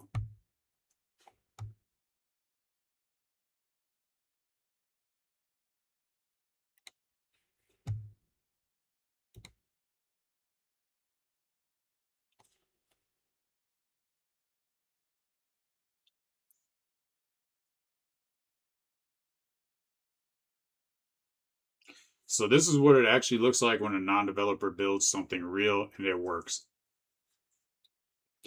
Claude will let me know if something's not working. Sometimes I don't catch it. Sometimes I have to find the bug myself. Sometimes other people find it for me.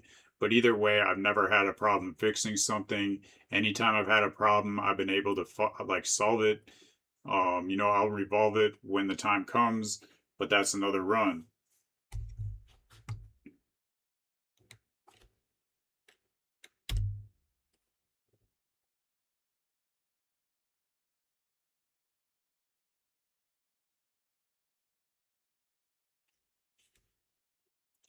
So again, the main point, the wall is gone. I think a lot of people just really don't know the power that they have right now. You don't have to be a developer. So many people are held back. So many people think that they need to, go through this course, go through paying somebody to do something because they don't have the tools. Well, what you're going to find is just start trying, start building, and you will see there is a skill to this that anybody can learn. The other night, someone came on the stream. They were talking about most of their employees that are actually developers are having a difficult time adapting to AI because for them it's learning something new. And they're basically the way they said it is they're too lazy to put in the research to learn these new tools. But what they're seeing is that people who don't even have a technical background, if they actually take the initiative, they're better than these technical people at learning some of these things. So I was like, that's a very interesting thing coming from somebody who actually, has a more rounded outlook on developers and technical people where I myself, I can't really compare myself to them because I don't know too many of them. And I'm coming from the perspective of a marketer and a entrepreneur who understands those circles and understands how those people operate.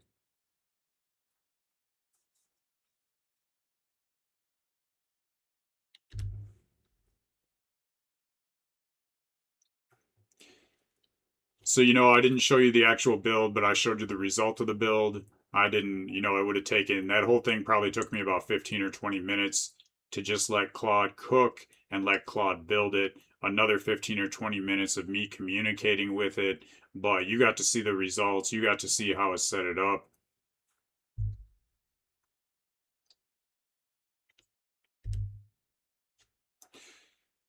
So I was saying that this took me about, I don't know, I'd have to say about 1 to 2 hours to set up. And it's not done being set up. It's probably going to take another like maybe 1 to 2 hours just to like dial it in and make the skill better. But I mean, a freelance developer to do something like that. And from what I understand, Hermes Agent didn't even exist. I would have had to have done this manually with a freelance developer. They could have built a system to like do some of the parts that I just did, but assuming Hermes Agent didn't exist before, a developer to do what I just did would have costed at least a couple $1,000s, and this would be a task that needs to get better over time. So I would have had to pay them later once I got it better, and that would have costed another few $1,000s. And I could only imagine that, things are going to change over time, and I'll have to adapt. So this is, like I said, not a one-time thing. It's ongoing.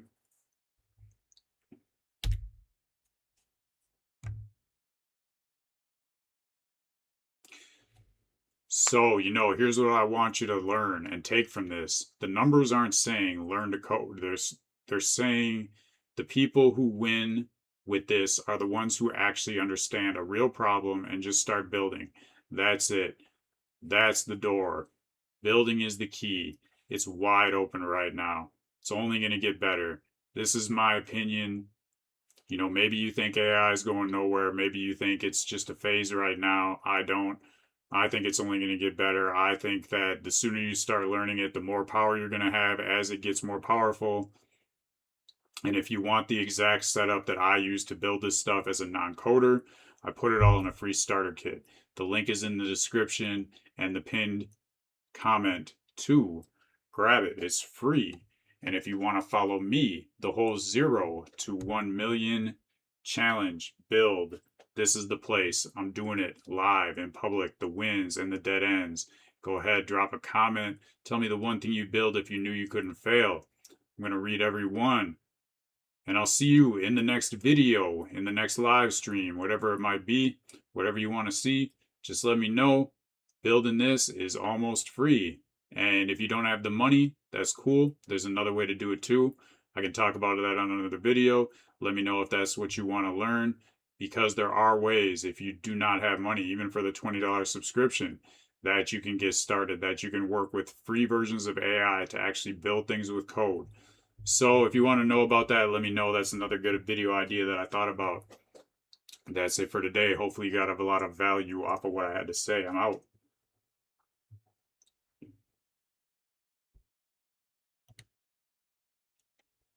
All right, another good video. Welcome to the chat, Johnny9. Waving back every time.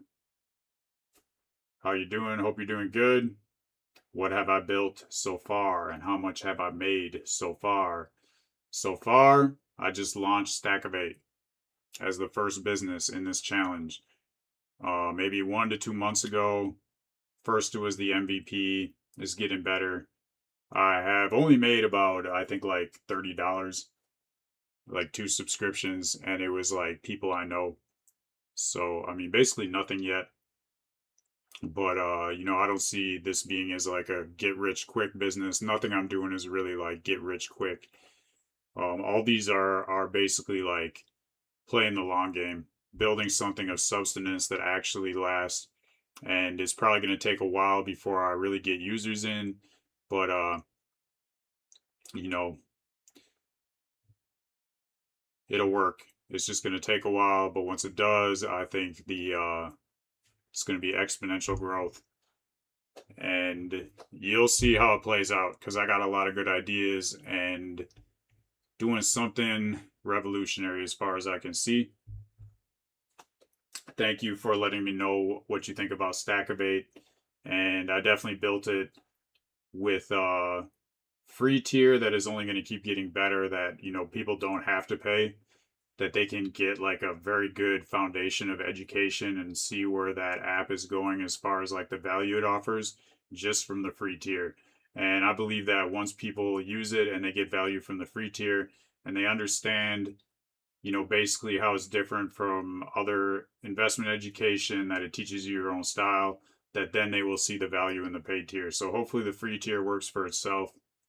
I appreciate that. Thanks for letting me know. And if you're working on any projects you want me to check out and I can tell you what I think too, feel free. Any other questions too? It's all good every time. All right, let me see where it might be. Going live 5:03, 5 hours, 3 minutes. And see film saying AI sometimes assumes too much. How do you fix the problem? I think sometimes it doesn't assume enough. Sometimes it assumes too much. And I think the best way to fix that problem is to, I guess it depends on how you're using AI. So like if you're using a project versus like an LLM, I mean, if it's an LLM, you're just going to have to create a prompt that you're going to have to like give new to every new chat. I think is really the only way around it. And you can kind of like change that prompt based on what you're asking it, but the basics would be to like tell it like, you know, don't assume too much, and you'll have a better context of like the level of assumption it should make based on the thing. But the best way to do it, in my opinion, is to not work in LLMs, but to work in, like you see me in the VS Code. So when I have a project and I see it's doing that, I can just tell it one time, you know, make a note and put it in a rule for the project structure that you should not be assuming anything, or you should not be assuming whatever level about whatever topic. And I can be super specific about it, so it's not applying it to like everything, and I can do it for each different use case. And this is really like the future of where AI is going. You know, most people right now, what I'm seeing is like, especially in the business world, people who are not developers, they're all really fixed on really like prompt engineering, getting the right prompt. And I can tell like they're not on the next level yet. So there's a lot of education that needs to get out there to help these people evolve to the next level, and that's what I'm here to try to do, to bring it fresh for all of you. So looking at the next question in the chat, am I from America? Yes, born and raised. What are my thoughts on the government gatekeeping good AI from people outside USA? Do you think this will be the norm now? Well, one thing I know for sure is in America, people are very much split on what's going on in the government. It's very polarized. The way the government is working today could be very different a year from now, and even more different like 3 years from now. So it's hard to say what's going to happen in the future with that. I think that doesn't make any sense to me. Why would they say that people outside the USA cannot use AI, when I think they can only really enforce that on USA companies that make AI? Because there's a lot of good companies outside the USA, and the USA government, I don't think, has any power to tell these people who they can call their customers and who they can't call their customers.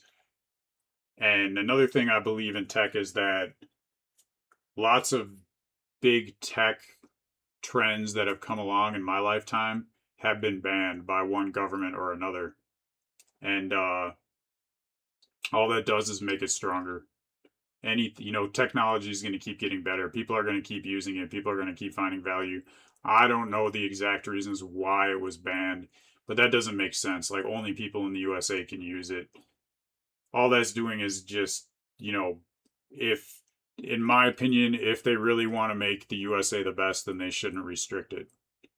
Right? If it's all about making technology in the USA better and being competitive with other countries, then why would you restrict countries in America on one of the biggest changes in tech right now, one of the biggest revelations, and give all the other countries that are making this tech a huge advantage? That doesn't make any sense to me. But there's a lot I don't know about it. Hopefully it changes. I agree. I don't think that should have been banned. There's probably more I don't know, but that's all we can do is hope and keep using the technology and understand that local AI is a thing. And once local AI is on your computer, it's not so easy to have it get banned. So there's always another way. And we just got to go with the flow and do what we know and use it for the right things. Money over war. I'm not trying to do anything evil, to use AI for war. I feel like, there's enough for all of us, and we can all we all have the ability, especially now. The sooner the better that you get into this. So, I think that's it for today. Hopefully you got a lot of value off of what I had to say and do. I'll always be coming through with something new. Tomorrow is going to be stream 100. So, feeling good about that. Major milestone. And it's only going to get better. I feel like I've made a lot of progress so far. Can only imagine day 100 to 200. Be on another level. I feel like I got the foundation down. So there's no reason to worry or frown. Just keep on moving, keep on grooving. Do what you want to do. Live the life you love the life you live. And make sure you give thanks and praises every day to the Most High for putting us in this place that we can hit the like button and subscribe. So have one more question before I go. Have I seen the movie War Games? No, I have not. But I can only imagine that it has some kind of references to AI. And war is ugly and love is lovely. So, war has no winners. As long as we keep building and providing value to people, we win already. The more value we provide, the more we build each other up. Coming in the community, each one teach one. It's all about unity. This is nothing new to me, but I gotta say it again and again. Because I know that that's the way to go. And another day, another flow. So